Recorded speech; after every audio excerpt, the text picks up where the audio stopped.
floor. This is our 5 o'clock work session. Please join me in the Pledge of Allegiance.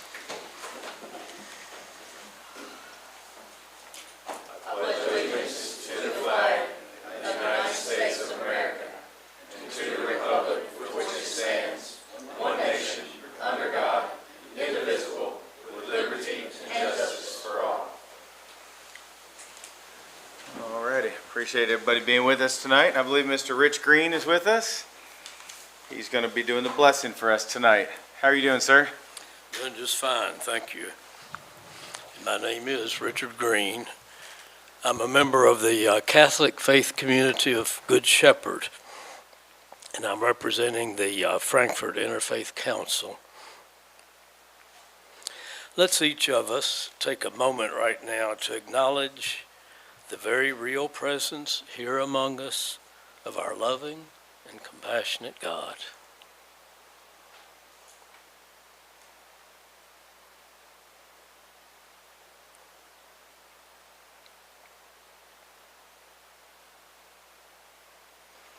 We thank you, beloved Creator, for being with us. We proclaim you as the soul of our souls, and as the source of all goodness. We thank you for the dedication and perseverance of these, our Franklin County elected officials.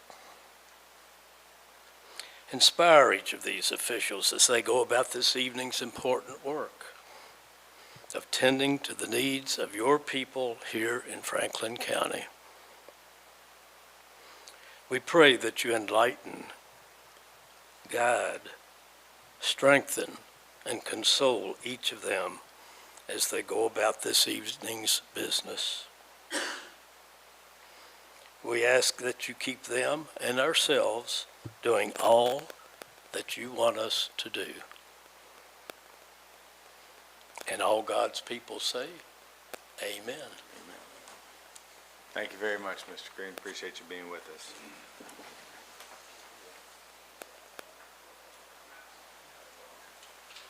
Alrighty, next we're going to open the work session up to public comments. If anybody would like to speak tonight, please come forward.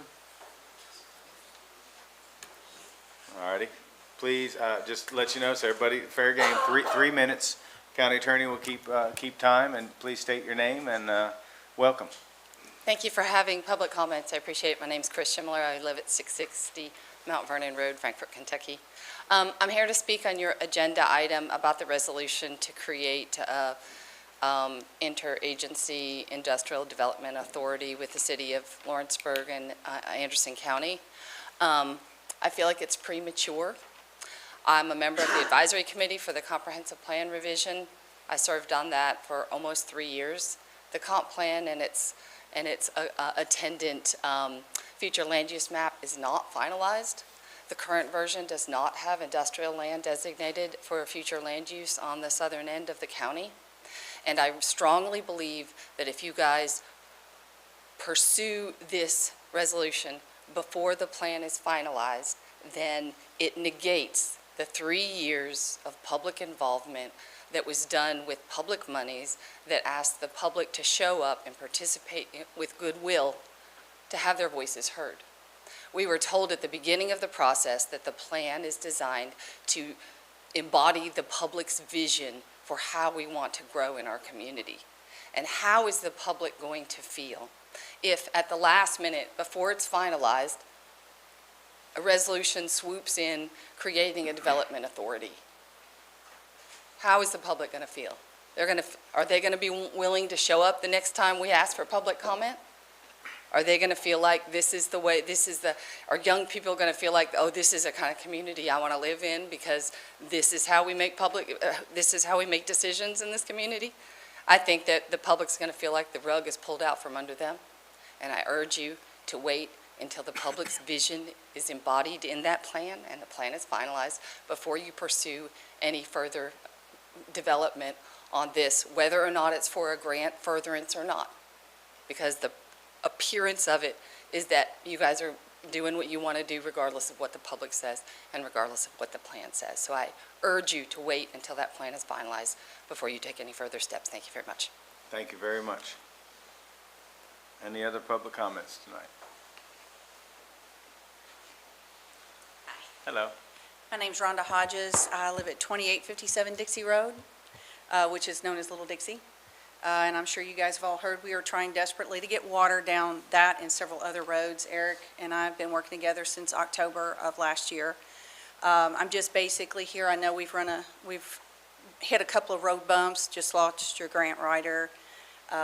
So I'm kind of here asking for maybe some help to get the funds available for this. I know some of the grant money that they thought was available was already, had already been divvied out, so to speak.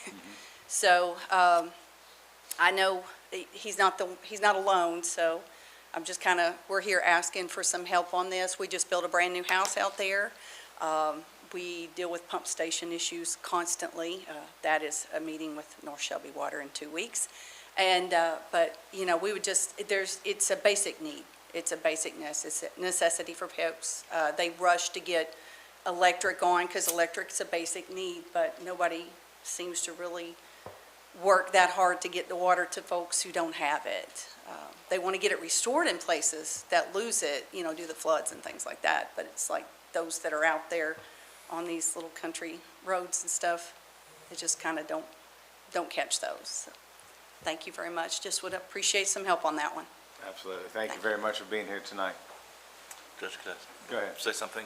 I appreciate you, Rhonda, for coming.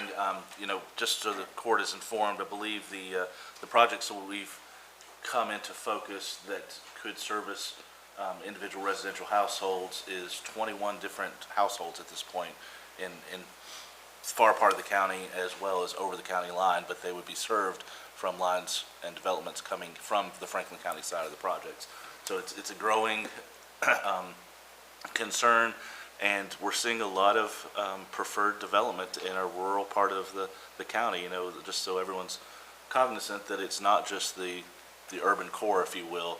A lot of folks are choosing to buy throughout our county, and the basic necessities of utilities are incredibly important. So I hope that we can make it a priority when our new grant writer starts, for this court to see that every residence in the county is served. And if anyone else out there that may be watching does not have a utility that wants it, maybe you've bought a property recently that didn't previously get served when water came throughout the county, please contact us. I know that Squire Herod has one in his district as well. So just wanted to announce that because I keep finding folks that don't have a utility yet that I'm unaware of. Yep.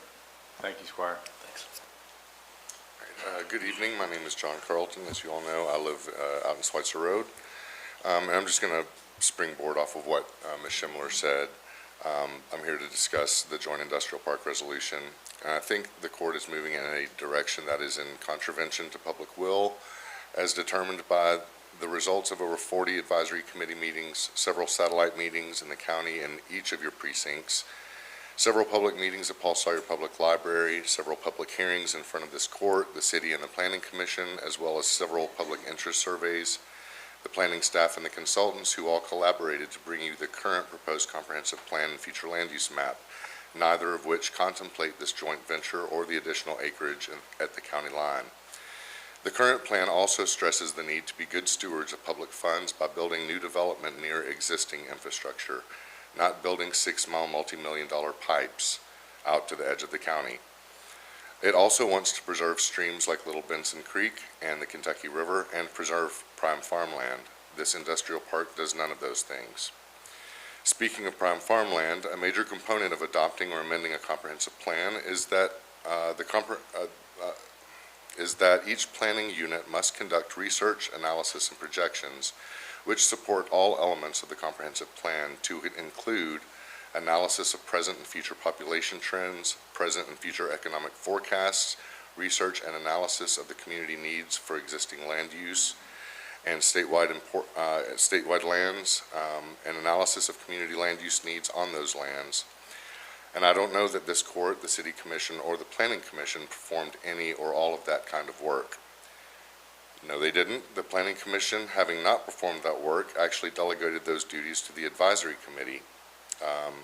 And so I believe that the planning commission is not equipped to make changes to the comprehensive plan. An example, at one public hearing, one commissioner wanted to remove the protection of prime farmland because he thought those determinations were arbitrarily made. He asked, who decides what is prime farmland and what is not? The USDA determines what prime farmland is according to well-defined definition and soil scientists. And the ignorance of that basic fact shows exactly why the Planning Commission is not equipped to amend the comprehensive plan that we spent over 2 years preparing. I ask that you remove the item from the agenda regarding this joint partnership until such time as the comprehensive plan is adopted appropriately and the necessary research to amend the plan has been performed, along with gaining public support from the community. So thank you. Thank you very much. Any other public comments? All righty, seeing none, I'm going to invite Mr. Duke Wilburn to come up and give us a road department update. How you doing tonight, Duke? I'm doing well. Good evening, everyone. Evening. Just like to update the court on what the road crews have been doing the last 2 or 3 weeks. Of course, we had our tire cleanup on the 17th, 18th, and 19th, and I don't know how many loads of tires they got, but it was a bunch. I know the guys worked hard for 3 days there, unloading trailers, so.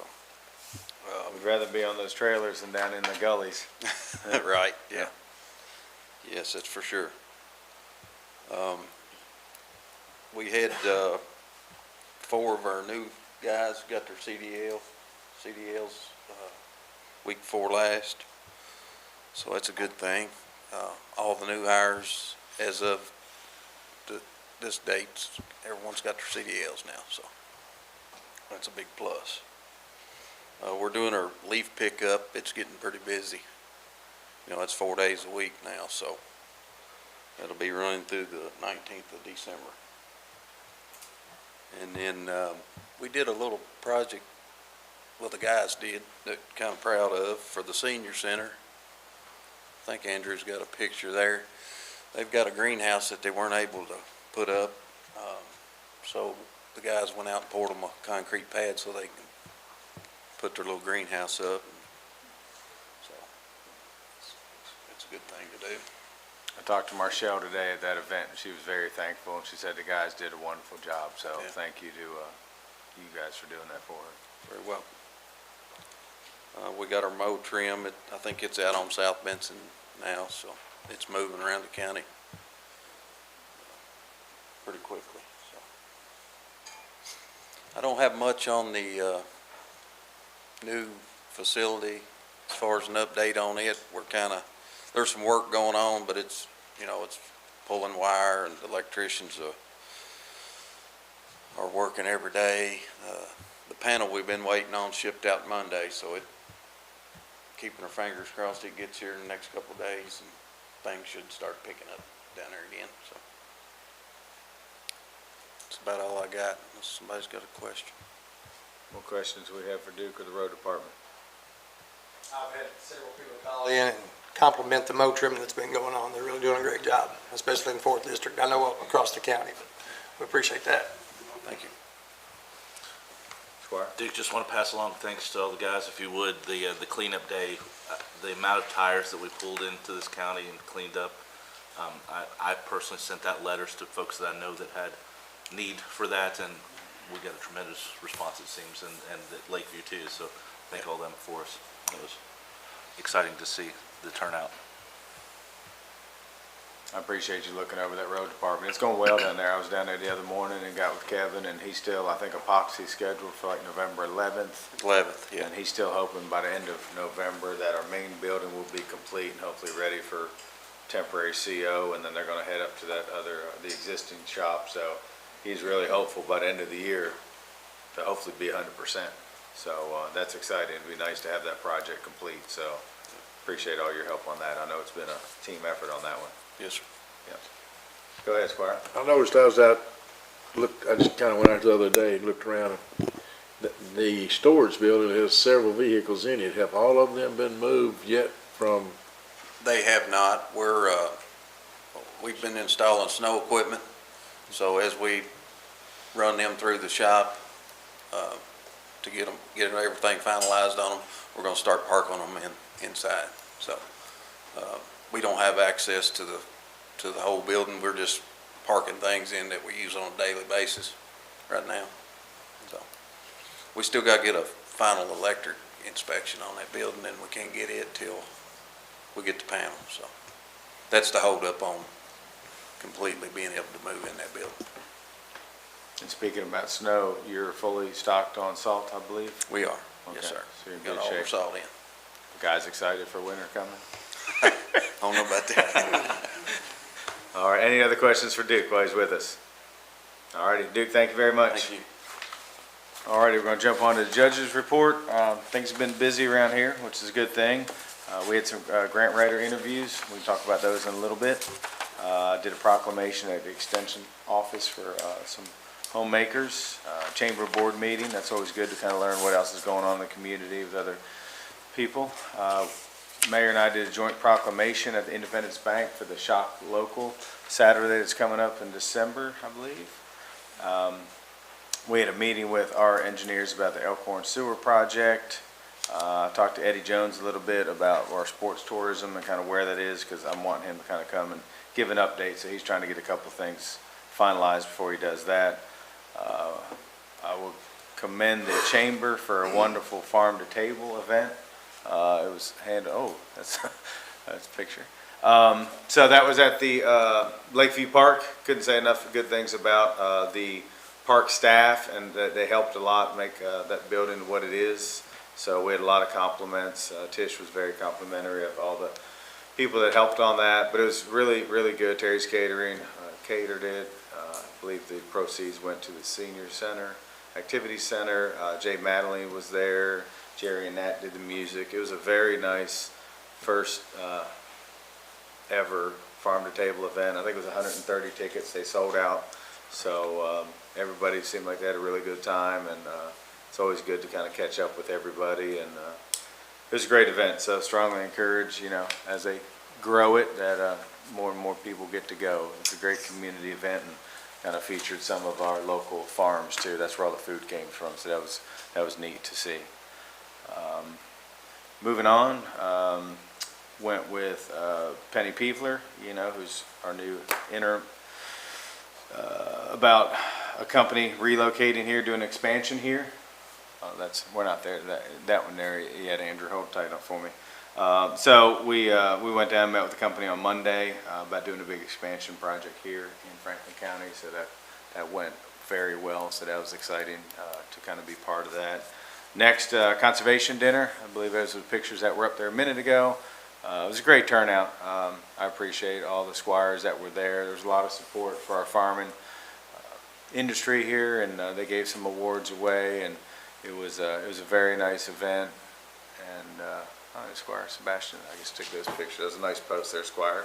So it's always kind of good when they get together, and they talk about all the different programs they have and all the equipment that's available to rent throughout the year and things like that. So it's a really good awareness that they put on at that dinner. So thank you, everyone. Next, we had kind of a fun time. Was it yesterday? Yesterday, that trick or treat. A little about 4-year-old preschool came through, and here's a little video Andrew shot, I believe. Andrew, isn't there music to this? Yes, online. I didn't bring it in. Oh, okay. All righty. So it was neat. It was a lot of kids. It was more than I remember. But I will say today, the pastor, I guess, where that preschool is held, said that the kids all talked about it afterwards, and this was their favorite stop. Because they went from here up Main Street and then back down and stuff. So it's always cool to hang out with the old kiddos. So I guess we'll let this finish out. It's not the same without the music.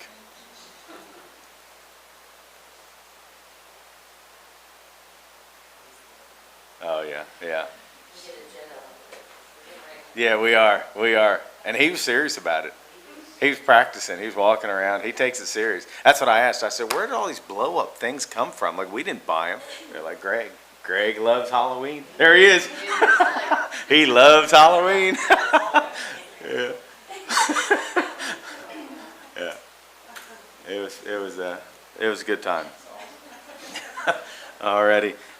Yesterday I had an extension, board meeting, talked about a lot of things. They actually approved buying a 12-passenger van. I didn't realize the extension office didn't have any vehicles, so it's a first purchase. So that's kind of exciting because all their agents use their own vehicles. So as they're moving kids to camp and things like that, they'll actually have a vehicle now. So that's really kind of cool to see. Had another meeting today with the mayor and Penny about another company expanding here, infill, which is great. So both of those. So yeah, we got a lot of things on the horizon. There's a lot of work going on.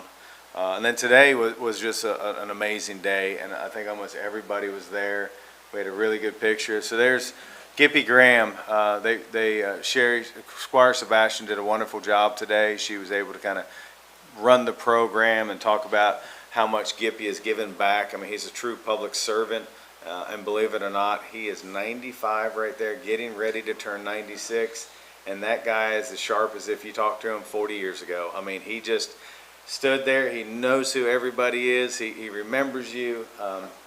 It was really, really good, and there's Kelly Anderson, her, and I believe Tish kind of put things together, and the board. I mean, there's a countless amount of people that put that on. Sherry could probably talk more about it because I know she's on the board.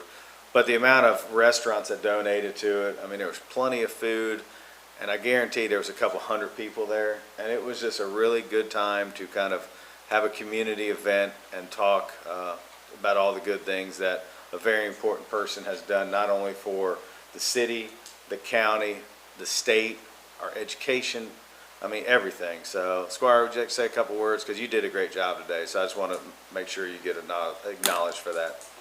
Well, a lot of the thanks goes out to the volunteers and the staff at Thornhill, Yep. as well as the Wanda Joyce Robinson Foundation, because not only did they make all the phone calls to get all the local restaurants to donate food today, but they went out and picked food up, brought it in, had everything set up and laid out. So, you know, all thanks goes to them for putting all the nuts and bolts together. And then everybody came, and there was a huge amount of donated food by individuals who came. And as the judge said, there were hundreds of people there. And so the good thing is that's going to help the Helping Hands Food Pantry. And then, you know, to be able to recognize someone who, again, we stand on the shoulders of these public servants who came before us. And it is such a rewarding thing to share their stories, maybe with folks who aren't as familiar, but the contributions that they have made to the public arena, we wouldn't be as far along as we are. Even though folks may think we're not as far along as we should be, we wouldn't even be a tenth of the way where we are without people, you know, who have come before us and laid the foundation and spent a lot of their career working and still do it today, are still working today for the betterment of our community education. So that's a good thing. Yeah, thank you very much. So, Squire Tanner. I want to say I did absolutely nothing except go out there and eat. And I have never seen so much food that was donated by the local merchants and the restaurants and than was there. It's unbelievable how people got behind it. Next year maybe I'll get there earlier so I can eat more. That's all I'll say. Thank you, Squire. So, great event. Two things I want to talk about coming up, and I believe Andrew has them. The November 7th, I know the whole court has been invited to. Our PVA is putting on at the sheriff's office his new, I don't know what you call it, you know, it's Eagle Eyes Imagery Solutions. You know, he's talked about this a little bit before. It's like flyovers and things like that a PVA is doing, but it's also used with first responders and things like that. So he's really encouraging the court to show up if you're available to.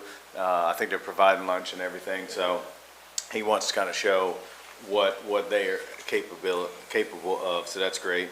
And then on November 8th, and this is a tough one, Roberto, most everybody knows Roberto here, great guy.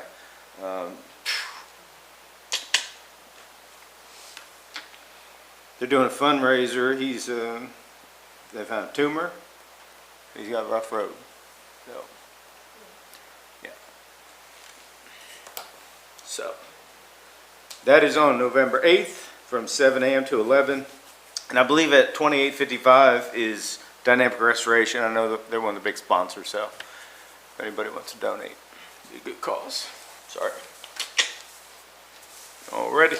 That's what I have. So, let's keep moving. Next, I invite Peaks Mill Water District to come up. I believe Church Quarles is with us and Greg Heitzman.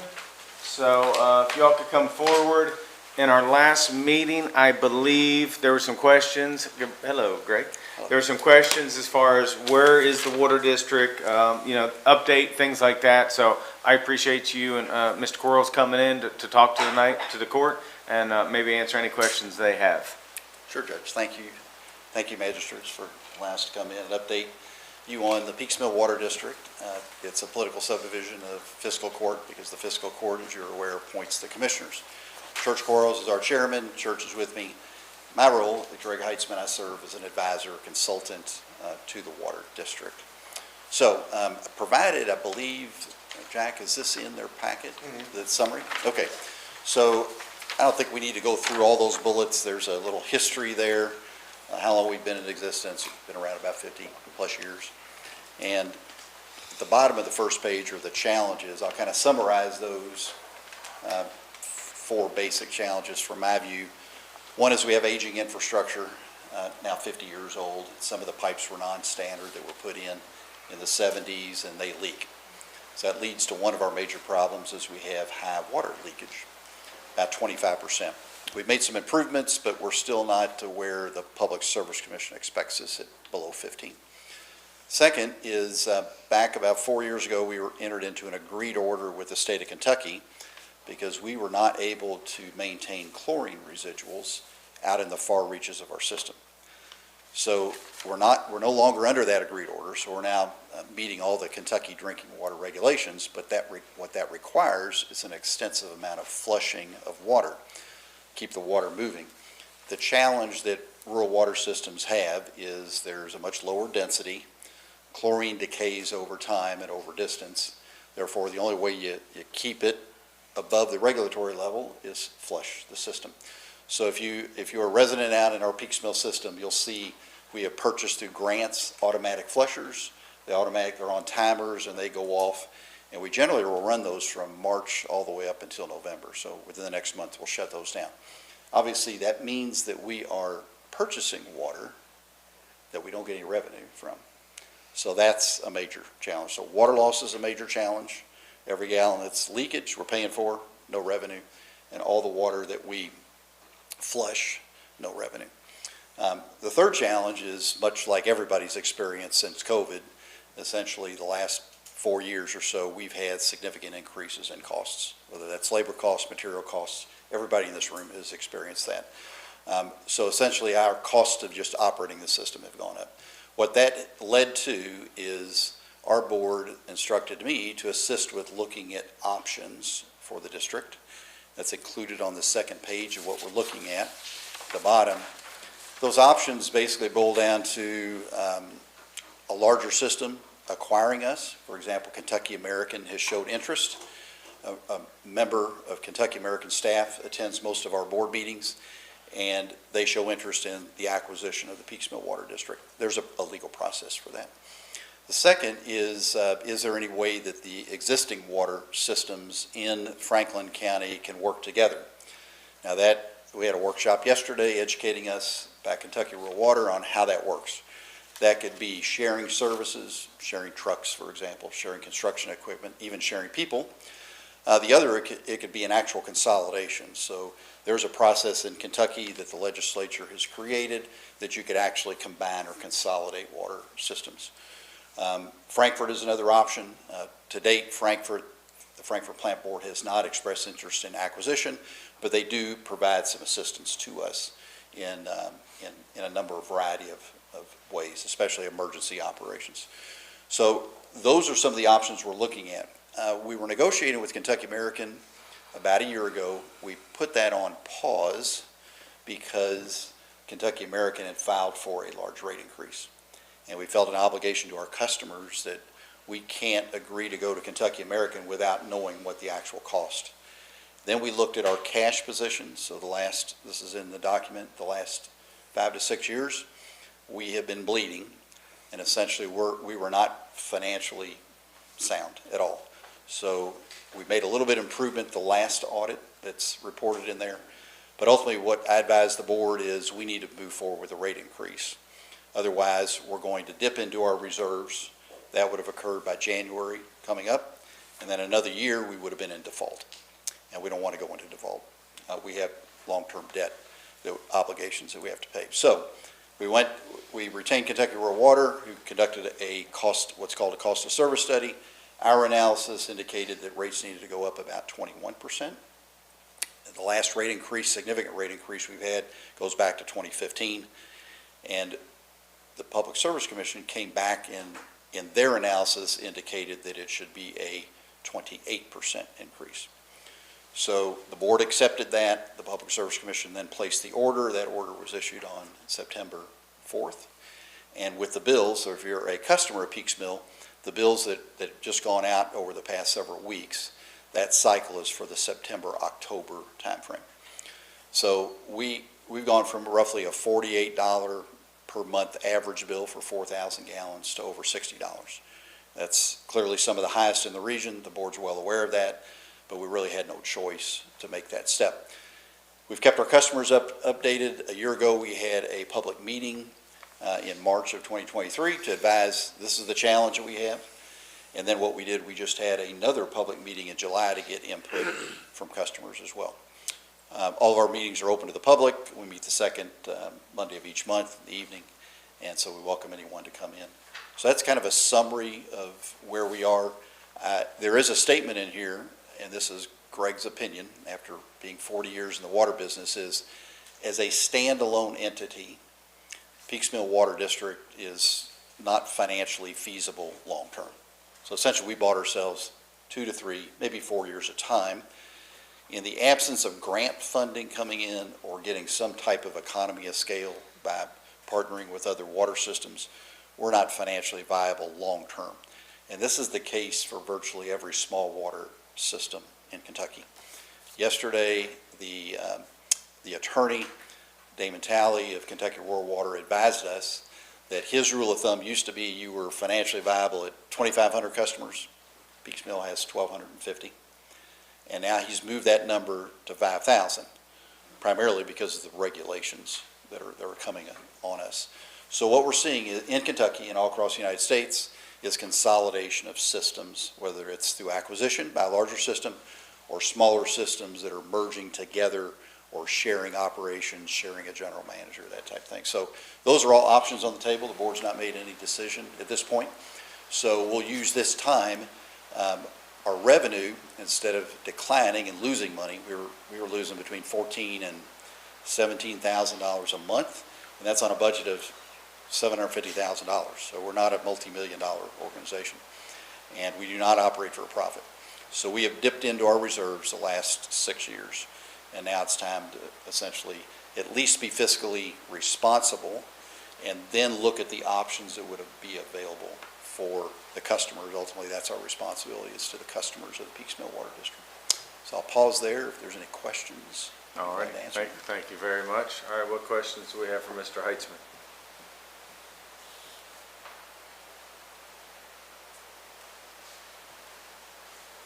Squire Sebastian. Thank you, Judge. Thank you for being with us. Chairman Quarles, thank you for coming as well. So you've indicated that clearly moving forward at the current pace with just the standalone water district is not a long-term solution. Correct. To continue there. In my opinion. Oh, and I didn't know if Mr. Talley and or others, maybe others from the rural water district, had spoken to you all to kind of help shape that opinion, or is that based on your entire career? I mean, because coming in as a consultant. It's based on my career as well as the Kentucky Rural Water Association. We had 3 experts there. The combined knowledge in that room, including myself, was over 120 years of water experience.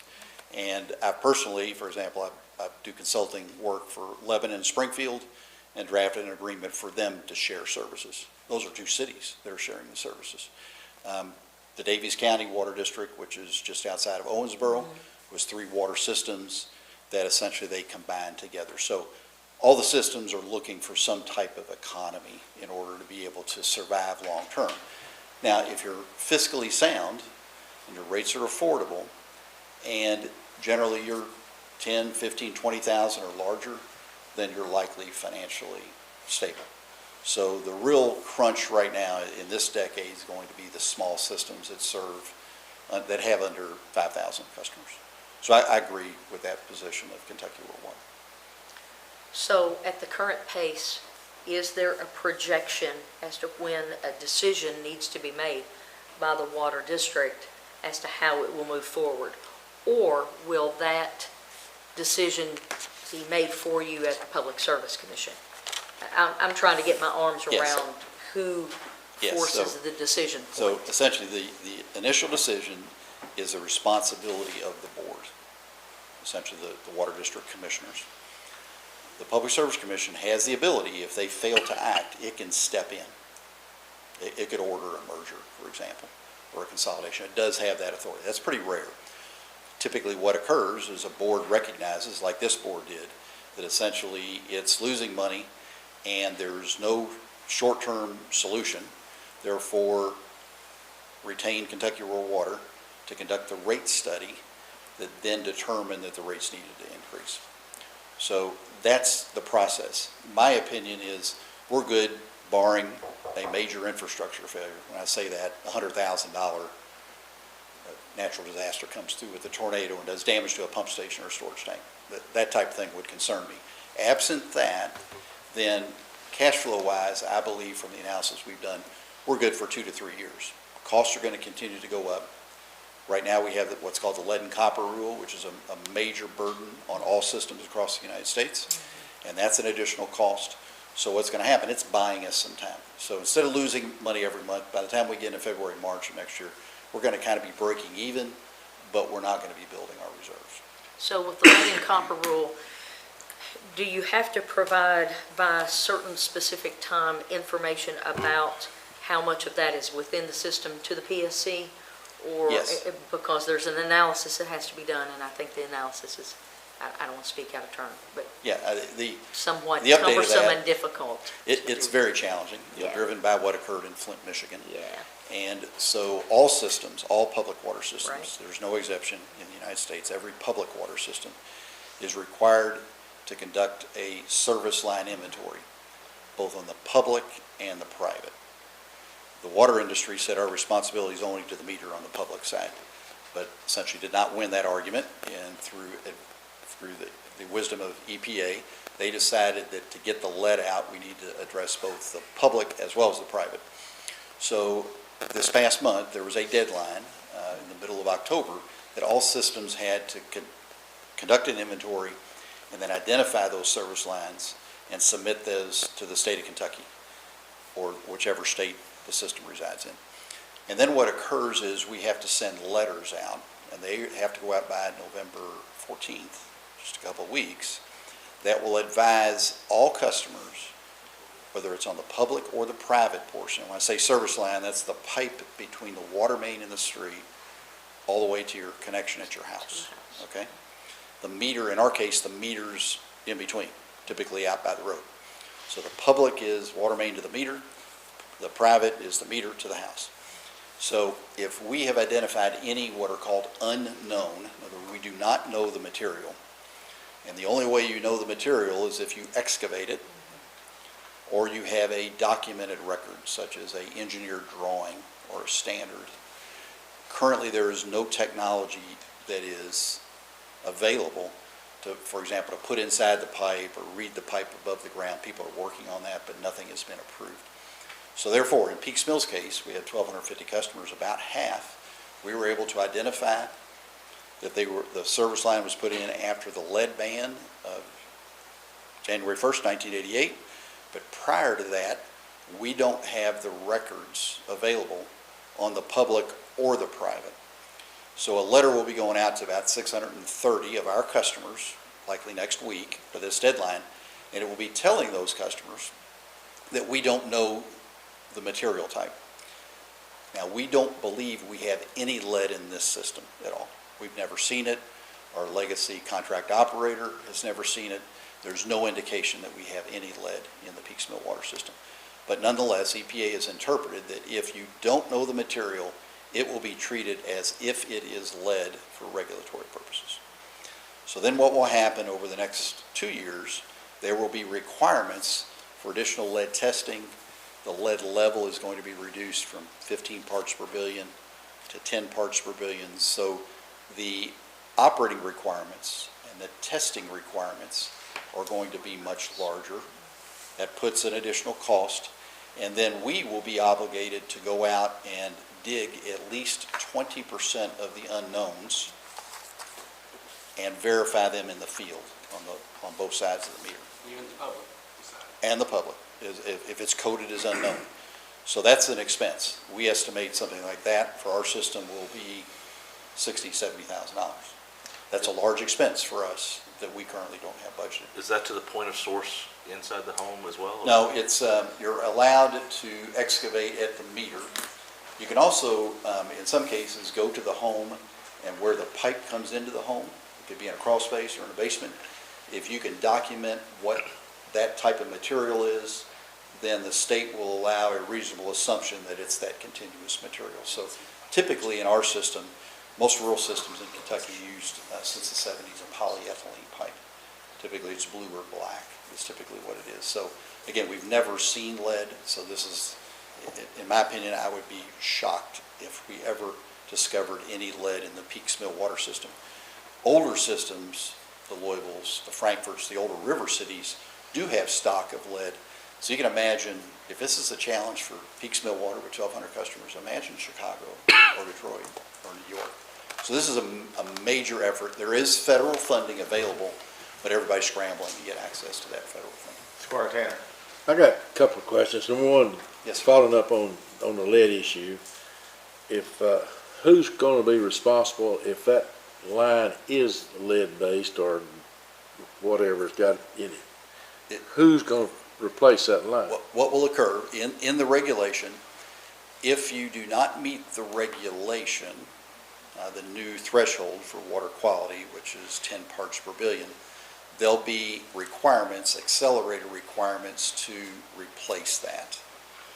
It is unclear from the state of Kentucky, clearly let me back up, the public side will be the responsibility of the water district if it was The found. public side, but The public. but the other side. The private side is in question as to the responsibility.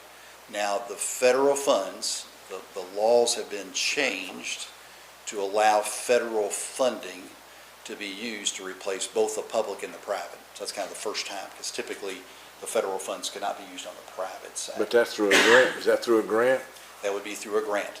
So, again, from our perspective at Peaks Mill, and I believe this would be generally for all of the water districts in Franklin County, I don't believe we're going to find it. I don't believe that's going to be an issue. It's going to be Well, if a you get challenge that- for urban systems. You get down to 10 parts per million, Parts per billion. I mean, billion. that's, anyway, that's a small amount. That's a very small amount. Okay. Do you gonna check it at the spigot at the house? Yes, the new regulation requires more sample points, and it requires more volume taken, and it's a collection that would occur inside the homes. Inside the home?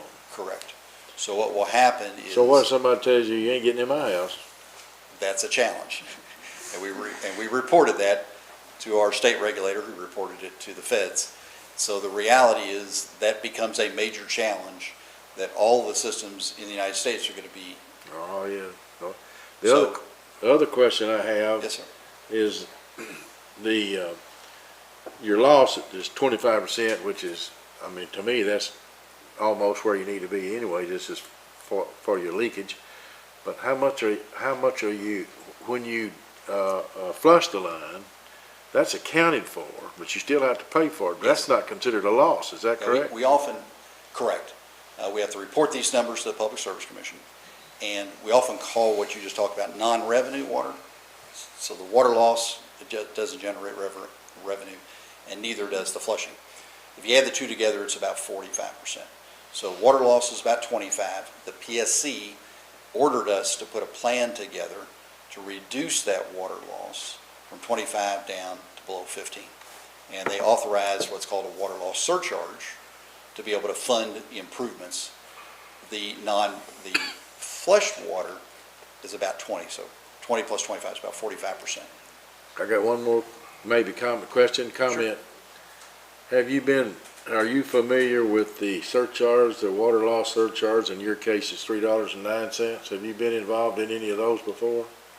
I have not personally been involved, but it is a practice when I was doing work for the Martin County Water District that we proposed there. So that was one of the first in the state. So this is the first one I've personally been involved with implementing. So our decision, when I went to the board, I said we can include it in our rate study. Because we're above 15, if we don't include it, we're going to be ordered anyway. Well, I understand. I'm not trying to make an objection to it, because if it's just, Sherry and I have experience with that surcharge. You probably know what I'm talking about, but I don't want to go down that road particularly. Well, and what we will do is I will talk to lessons learned with other systems.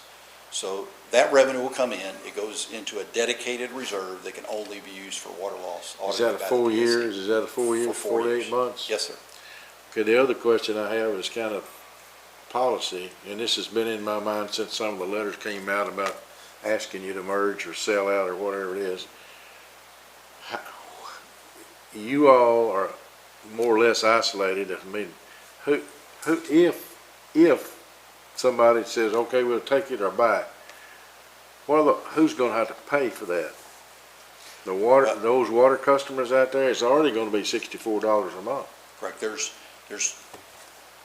two basic scenarios. So the practice of Kentucky American has been, and they've advised us, that what they would do if the system was acquired, they would equalize the rates likely at the next rate case that they have. They just finished a rate case. So generally they do rate increases every 2 to 3 years. Their rate currently is lower than the Peaks Mill rate. So the prize for that scenario would be at some point the rates would be reduced. So that's the advantage, one of the advantages of Kentucky American making the acquisition. The other scenario would be that if there's any decision on sharing services, then what it would do, in my opinion, is it would extend the amount of time before we need another rate increase. So depending on how much services we can share, instead of being 3 years worth of time we bought, it might be 5, as an example. The other model is if a larger system like a municipal system, say Frankfurt, for example, if another system came in, what you typically do is rural water systems, the costs are 99% of the time are always higher than the city systems. And the reason is the economy of scale. So what happens is the Peaks Mill rate would be here. A larger system like Kentucky American or Frankfurt would be here. So typically the model, and we talked about this yesterday, is you take that difference and essentially you see how much money will that generate over time to invest in the system to get a similar service level. That might be 2 years, it might be 10 years. Just depends on the deficiencies that exist. So I don't believe the board, I can't speak for the board, but I don't believe, and I would not advise them on an alternative scenario that would increase rates. Before we would do that, we would say, well, let's stay as a district ourselves. So we would compare, the obligation of the district board is to compare alternative A, alternative B, alternative C. C is as is, so we would compare where we are now. Does that make sense? No, but I will listen to it anyway. Okay. Squire Harris. I've been to several public meetings, and I was at the public meeting where it was brought up to, get the opinion of going with Kentucky American Water or raising the rates and staying in a private industry. It seemed like in the area they didn't want to go with a big corporation. They wanted to stay with their own. My problem with any of that is, if we've got 3 years, we have to make a decision. We're going to have to get ahead of it. Correct. It's going to have to, and my other question is, if we were to merge with other districts, can they absorb the loss that's gonna be incurred to equal out to where we're making money? The practice in Kentucky is you freeze the rates. Now, there's a long-term goal always, which we were advised yesterday, that maybe 3 years or 5 years, or some projection where the rates would be equalized. And the premium that's paid by one district is used to be able to make the investment in that district to address those deficiencies. So that's the model that typically is practiced. Now, the advantage of any type of consolidation, there's a new $150 million fund that Kentucky has authorized, $75 million in this budget and $75 million in the next budget, and it's specifically for troubled water systems with high water loss, high rates, financial deficiencies, of which out of the 9 criteria, we qualify for 3. So, the advantage of consolidation, it opens the door for eligibility for grant and low-interest loan funds. So the state legislature recognizes that this is a challenge, and they've put money into it to help relieve that burden. So essentially, you can equalize the sides, so to speak, because no system that has a lower rate wants to take on a burden of a system with a higher rate without assurances that there's equity among those customer bases. Right. So you are correct. So with that, I mean, if it just extended us up to 5 years, in 5 years, are we still gonna be looking at the same problem? That's my issue. No, I do not believe it. One way or another, and I believe this board is committed to getting a solution within the next 3 years. And we're gonna know which way we're gonna go. Which direction we're going? Yes. That was my question. Squire Blackburn. You said you'd already had discussions with American Water. Yes. Have you spoken to other I'd like to sit down. water systems in Frankfurt? In Franklin County, Yeah. we've had discussions with Elkhorn Water District. And Elkhorn, by the way, already shares services with Peaks Mill on the office side. Right. So we already have some economy. Elkhorn is smaller than Peaks Mill, about half the size. We've had discussions with Farmdale. We had a So workshop. my thing was, you're already reaching out. You've already got Oh, the ball absolutely, rolling yeah, yes. completely. And we've had contacts and discussions, met multiple times with the Frankfurt Plant Board. We have not contacted systems outside of Franklin County. So right now, our focus is the systems that inside Franklin are the ones that we're focused on. We did contact, a number of years ago, I contacted North Shelby, that's northwest, and they said because of the terrain and the challenges, at that particular time, they were not interested. I'll probably make a phone call to them again to see if anything has changed, because it's been 2 years. And the second thing I want to say is, I'm glad you're a consultant with them, and I appreciate all the work of the board and what you're doing. Well, we've had a challenge. And you definitely A have. big challenge, and so we 3 steps forward, sometimes 2 back. Squire Westman. Yeah, thanks, Judge. In my understanding of the system, we really have 2 problems. One is the service lines, and one is the hierarchical structure. To my understanding, a big portion of the problem and the flushing and the ability to keep the chlorine deposits at the level they need to be is because the system was overbuilt size-wise in many areas. Do you have any estimation of how much of the system needs to just be physically replaced? Because in my estimation, that needs to become a priority or a cognizant thought of this body to start looking for ways we can make improvements countywide. I'll break it into 2 buckets. So we have identified subdivisions that are in actually what we call Zone 1, the original system, or thereafter built in the 70s that are substandard.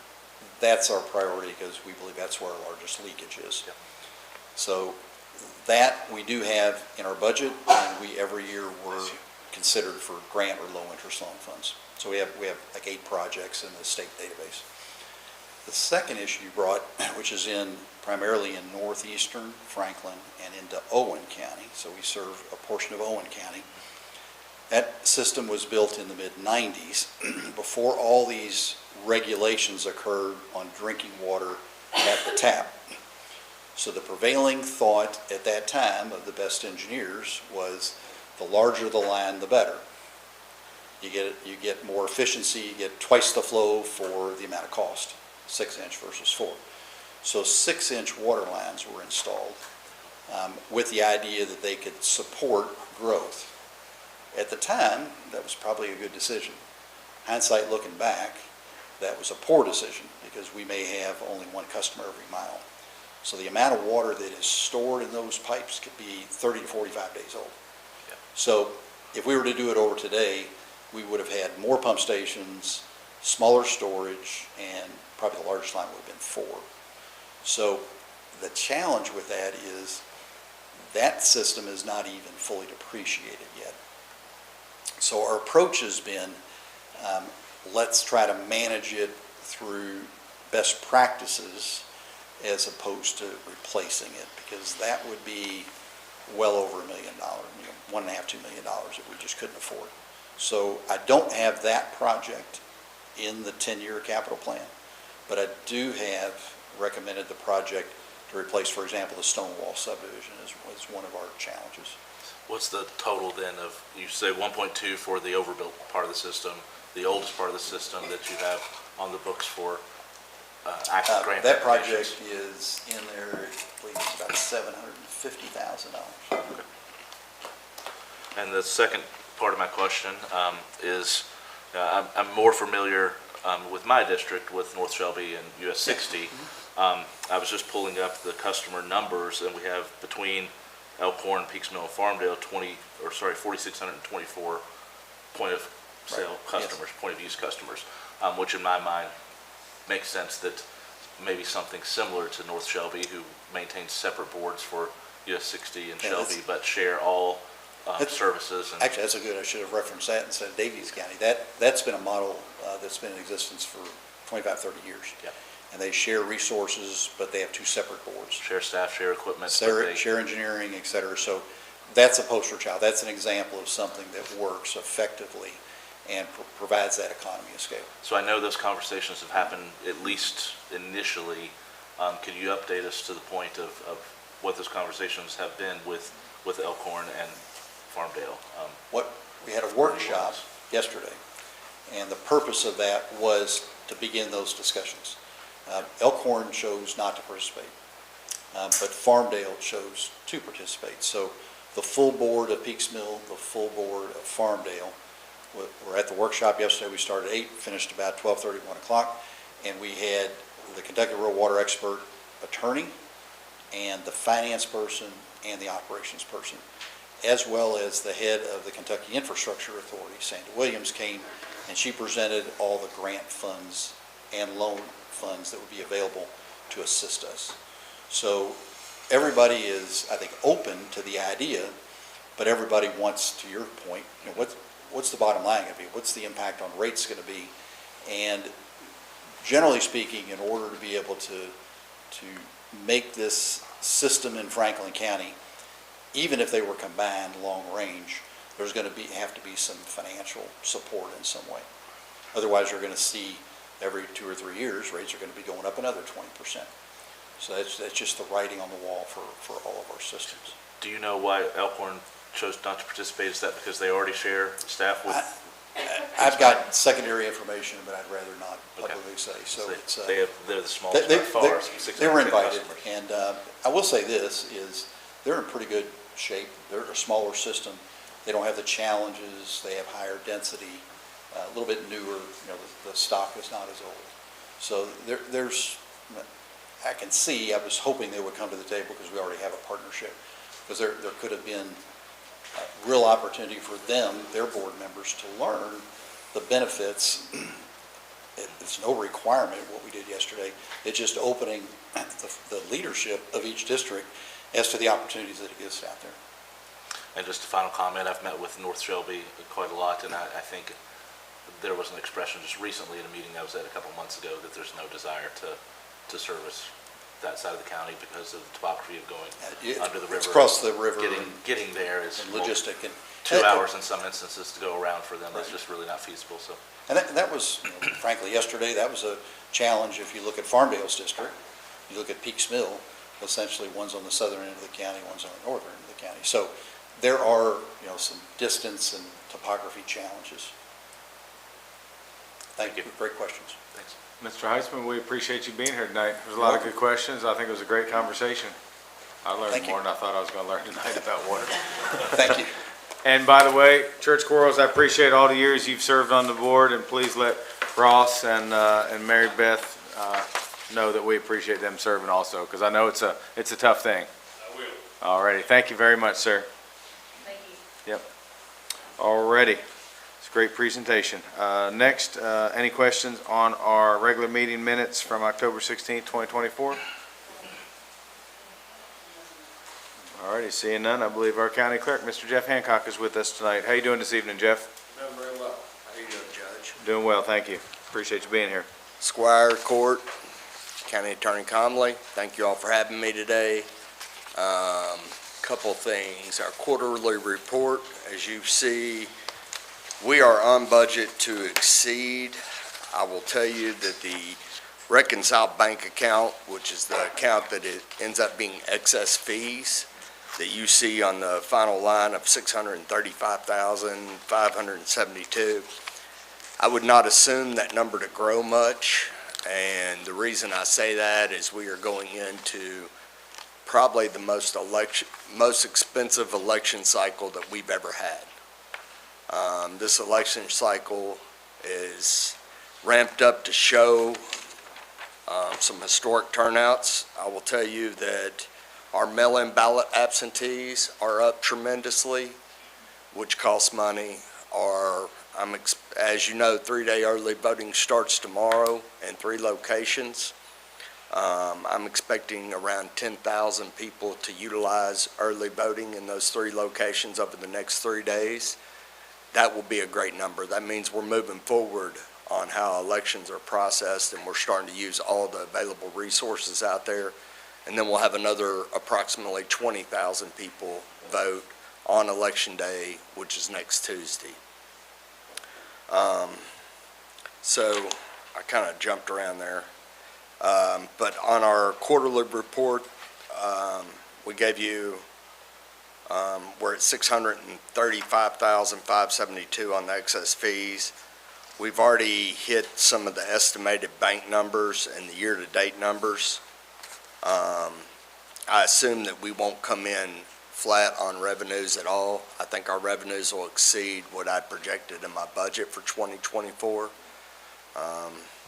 And I think that after looking at it and thinking about it for a while, if you'll look into instead of giving you all have got the full quarterly report there, which gets it gets busy. It's got each quarter in it, and then it's got your final numbers out to the end of what we've done, what we projected, and what we thought we were going to project. We're not going to miss any revenue base, and I do not assume that we'll have any changes to our budget from our original budget presented to you all last November. The one thing that I will tell you is we are trying to get through this election the best we can in the budgeted amount we can. If we had to do anything amendment-wise, it would be on the election base. This election is going to prove to be very taxing. We've had to have extra resources just to produce and get the amount of mail-in absentees that we've needed to get out to our citizens in Franklin County.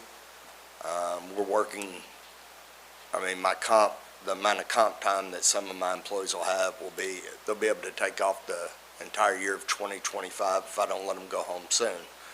So they're doing a great job. I want to brag on my team a little bit.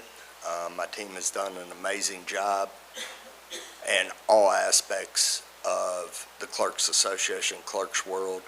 Our motor vehicle is doing a great job. Our land records is doing a phenomenal job, and obviously our elections. I think you'll have some of the best results in the state of Kentucky out of this election. So, are there any questions on the quarterly? Any questions for Mr. Hancock? All righty, what else you got, Jeff? What's the next one?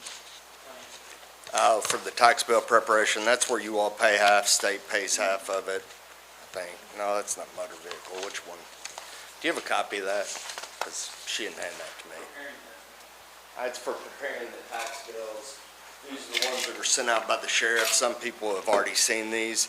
This is a formality. It's what we get reimbursed for the actual payment of the tax bills. They cost more than that, but that's the reimbursement that we get. Any questions on that one? Here you go.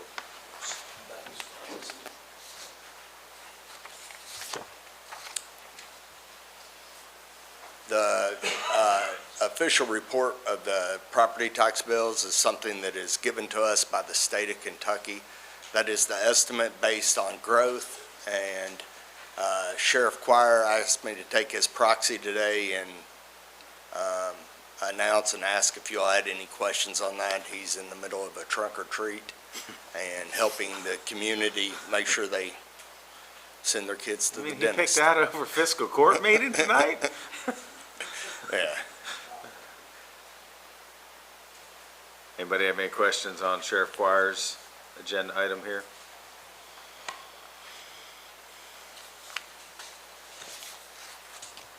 Jeff, as always, we thank you. The audit should have been on that's right, there. you skipped over that one, yeah. Remember? Was it the first one? Yeah, it was the first Oh, one, I missed yeah. that one, my bad. Audit came in for the 2023 year.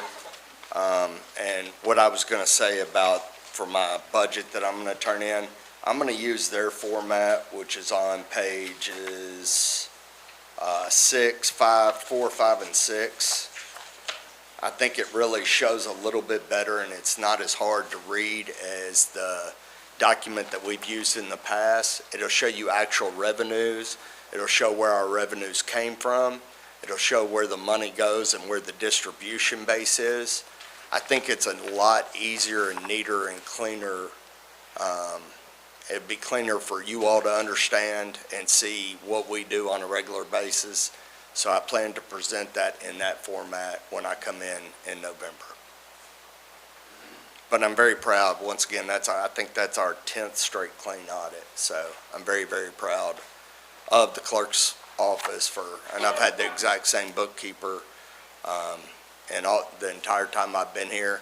She does an amazing job, and she works hard at it. So Tara does a really nice job. Any questions for Mr. Hancock on the audit?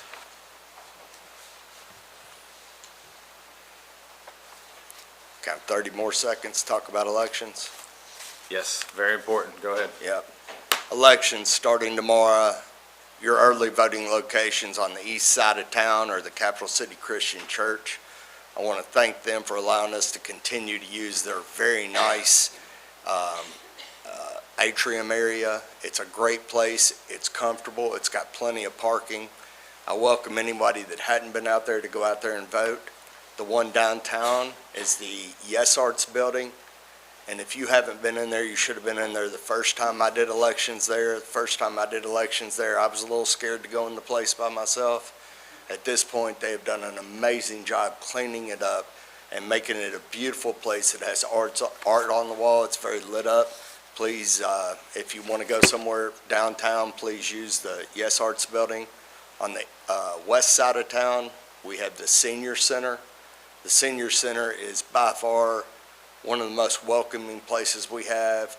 It sits right in the middle of the aging communities. We'll have a lot of voters go in and out. At every location, we will have high school attendees out there, making sure that anyone with any needs, handicap needs, any wheelchair needs will be out there, that they can have help getting in and out of the locations. We also will be handing out sample ballots down the line on not only election day, but early voting. These sample ballots will allow everybody to know what they're looking forward to seeing before they get in there. With the constitutional amendments, they are a little bit longer. We're expecting a little bit longer lines and a little bit longer wait.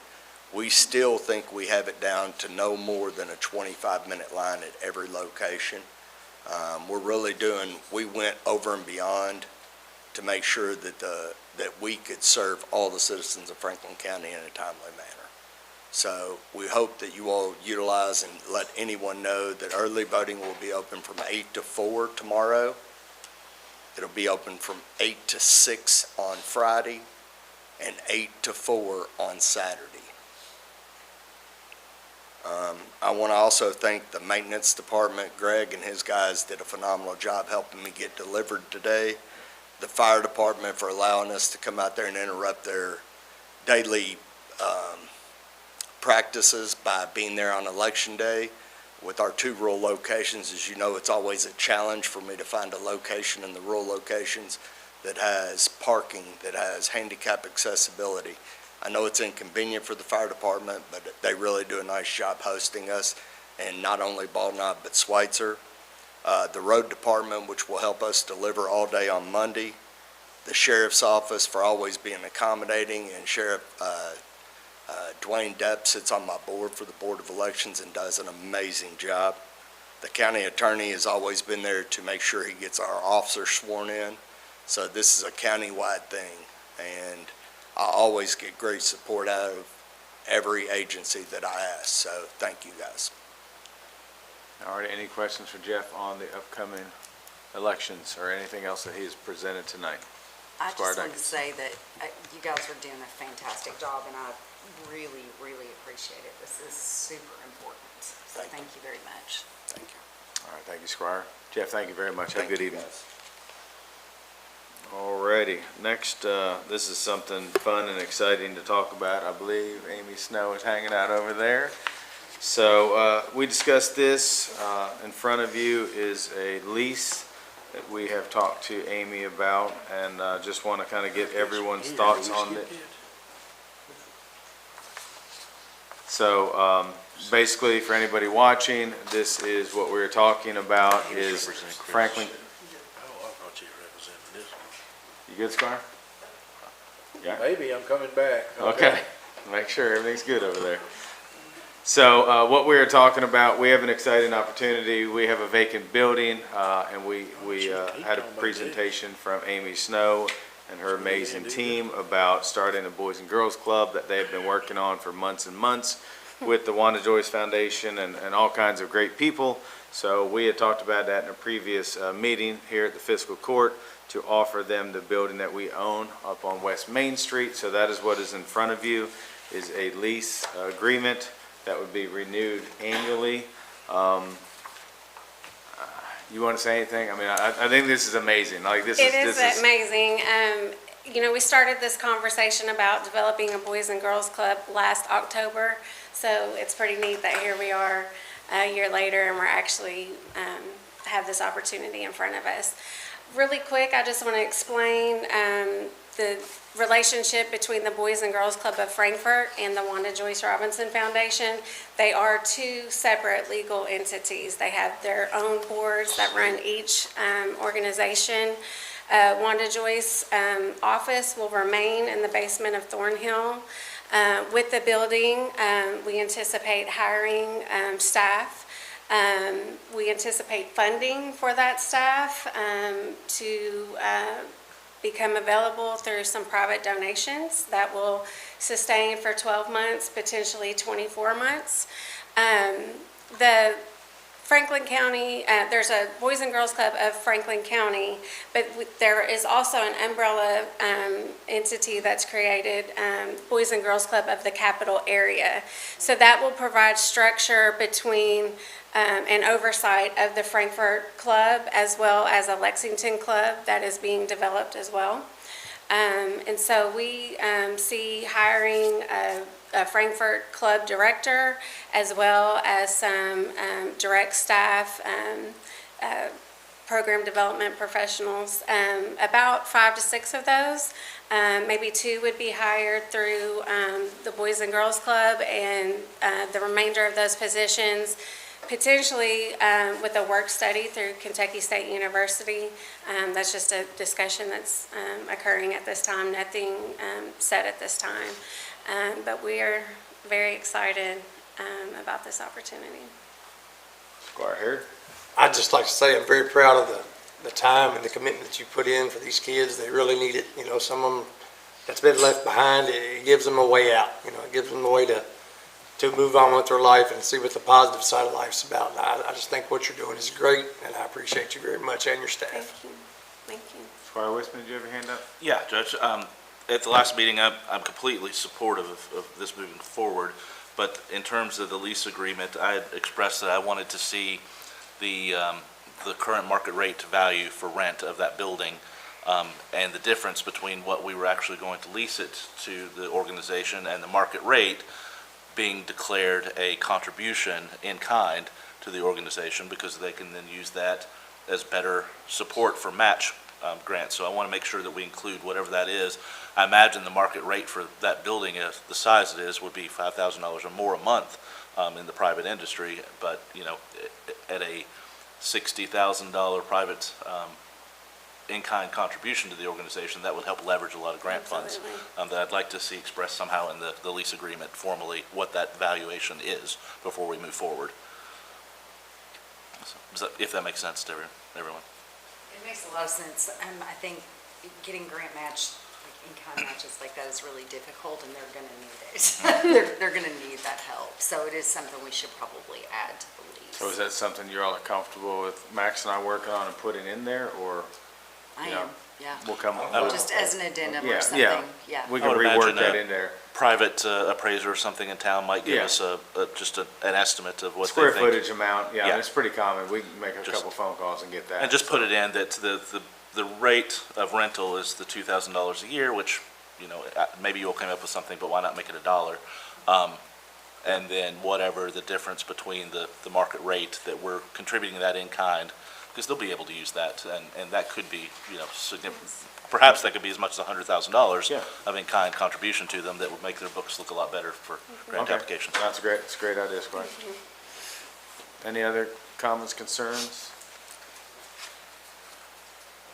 Squire Dykes. I'm just gonna say, you know, I brought this up at the last meeting, and I have not had a lot of time to work on it yet, but I did talk to a couple of folks today at the lunch, and we're gonna get this started, raising these funds, so be on the lookout for me to send you an email and Yep. tell you when we're gonna start and how Yep. it's gonna work, okay?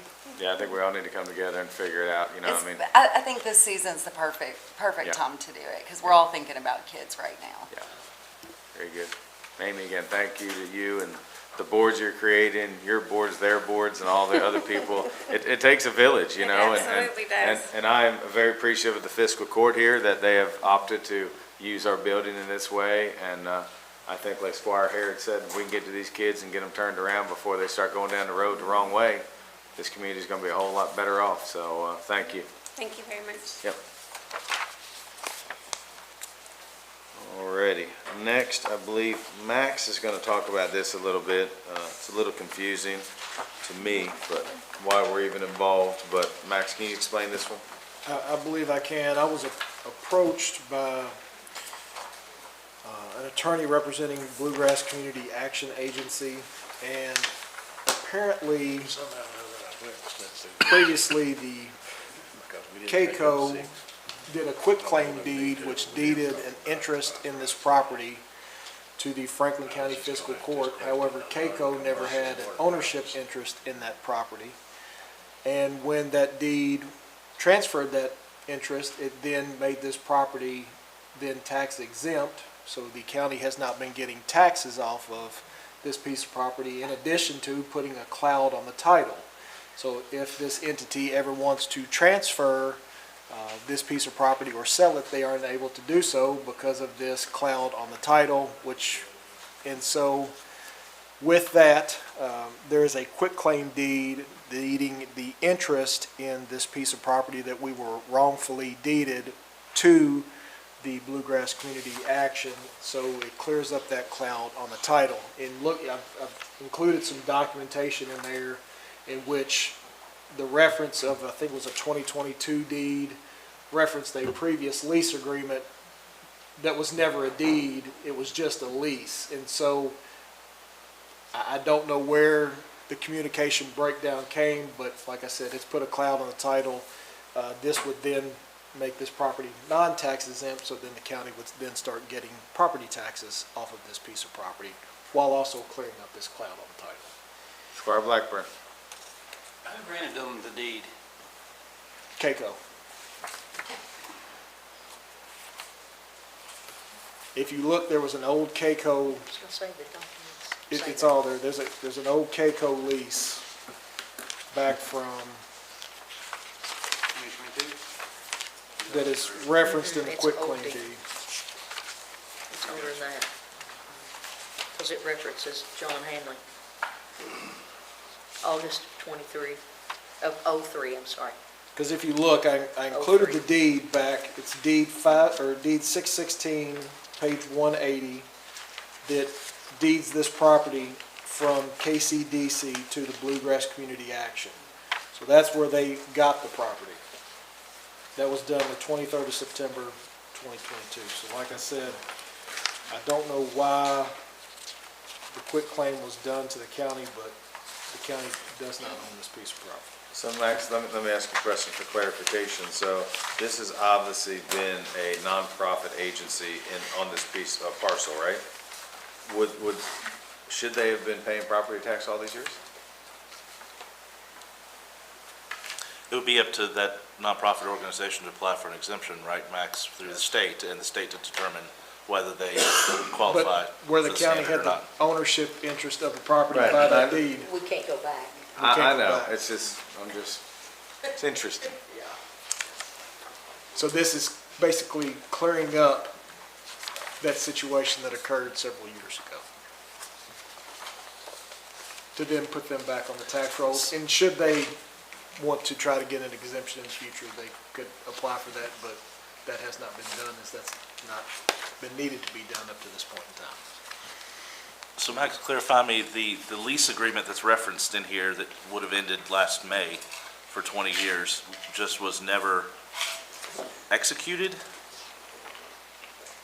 But it seems to be odd. Which it's somewhat confusing because you don't typically file memorandums of leases, Yeah, which was done back in '03.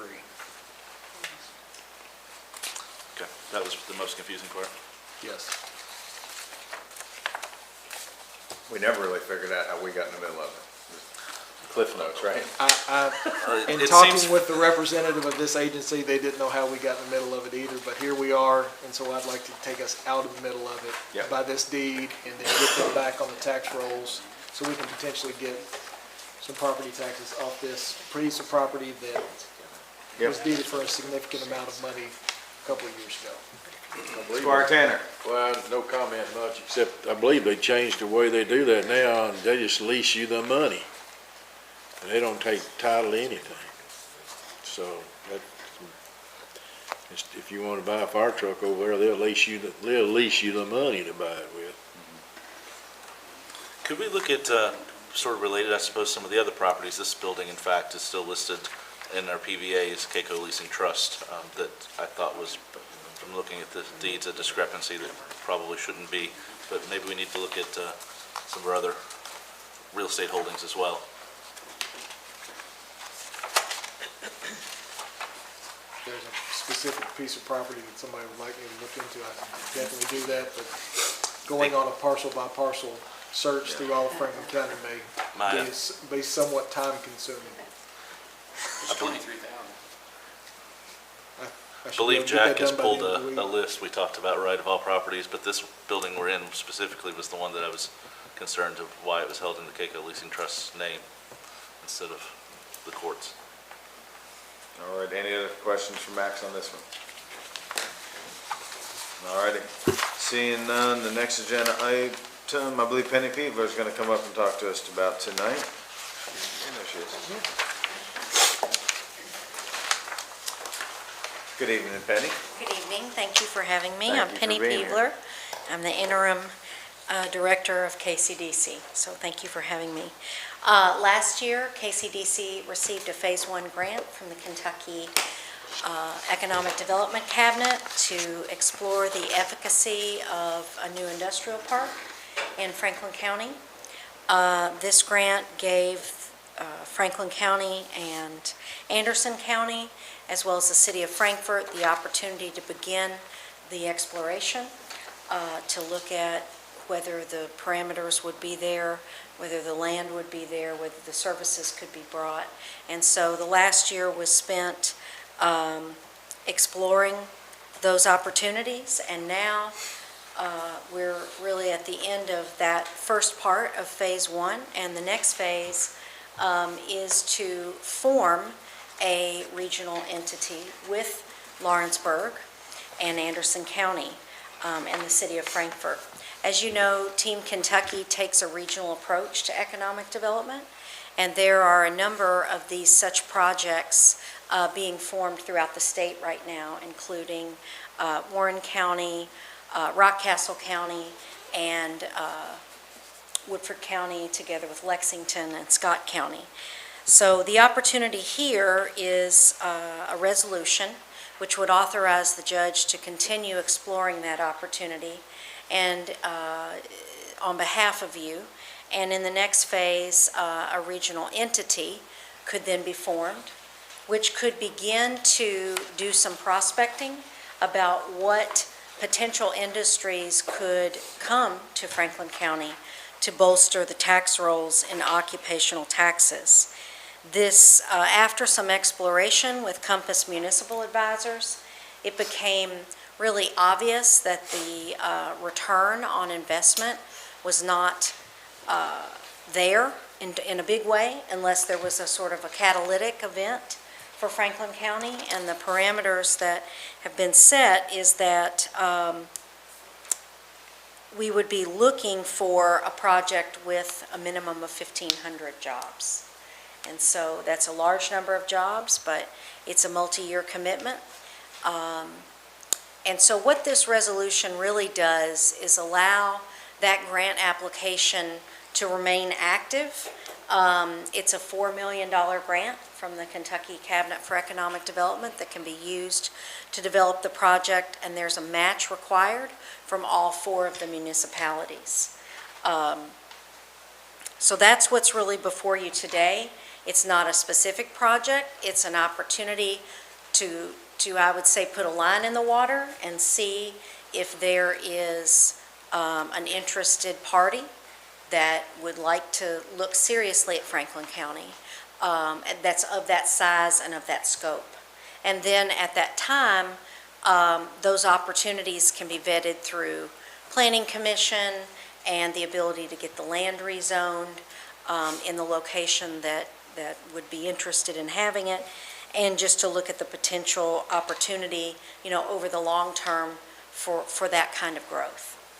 So that's really what I'm here to say, and I'd be happy to entertain any questions. This is simply just the next stage in the grant application, which was previously applied for. And we've been working together with Anderson County, City of Lawrenceburg, and the City of Frankfort, really for the last year to explore the efficacy of this and see if it was worth pursuing. And so we would like the additional time to consider exploring that. We don't feel that we have fully explored the benefits and the risks and what the opportunities are. Is there a real opportunity for Franklin County? And we would like to continue exploring that. So then, as we're developing this economic strategic plan, the community can work together to envision the type of industry and the type of commercial growth, that it would like to see. Does it want to see a subsector in biotech? Does it want to see Kentucky is trying to win the automotive future. That's where a lot of the conversation is around advanced manufacturing in the auto sector, both in electric vehicles as well as in internal combustion vehicles. I mentioned biotech, agritech. Today we were together with Kentucky State's Engineering Department at a potential project. And so there are a lot of subsectors that are not yet located in Franklin County that could be a target. And so that's really what we're here with this resolution for. It's a necessary instrument as a part of the Cabinet for Economic Development's Product Development Grant Initiative. All righty, thank you. What questions do we have for Penny tonight? I have one question. Bartender. You talked about $4 million match. Is that between, that's what all the entities involved together? So we're talking about $500,000 each, is that? Well, and that's I think not upfront money either, is that correct or not? that's not upfront money. That is when the project is activated. You commit to spend that when the project is activated. And so right now, the model calls for an equal percentage, $2 million from the conglomerate of Anderson County and Lawrenceburg, and $2 million from the conglomerate of the city of Frankfort and Franklin County. Now, as I mentioned previously, KCDC has $1 million, which could be activated for this purpose. It's in a land account. It's generated by the sale of previous land. And so the board can be requested to put that in. So that would be $1 million, and then the city of Frankfort and Franklin County then each $500,000, and that meets the 50% commitment of Franklin County and the city of Frankfort. So these regional parks are, this is the prevailing wisdom at this time, and from the Cabinet for Economic Development.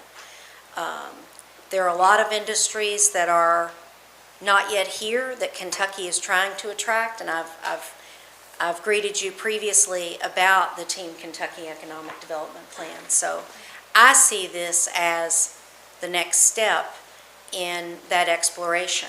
That plan calls for looking at the specialness of each county. Franklin County is very special for a variety of reasons. It also has special geology and geography. And so those things have to be respected and taken into account in any kind of exploration. But there are opportunities here with Kentucky State's new engineering school, advanced manufacturing school, and two-year program. They intend to grow that. And so there are a lot of sectors that could make a lot of sense here that need to be explored. Gardakis.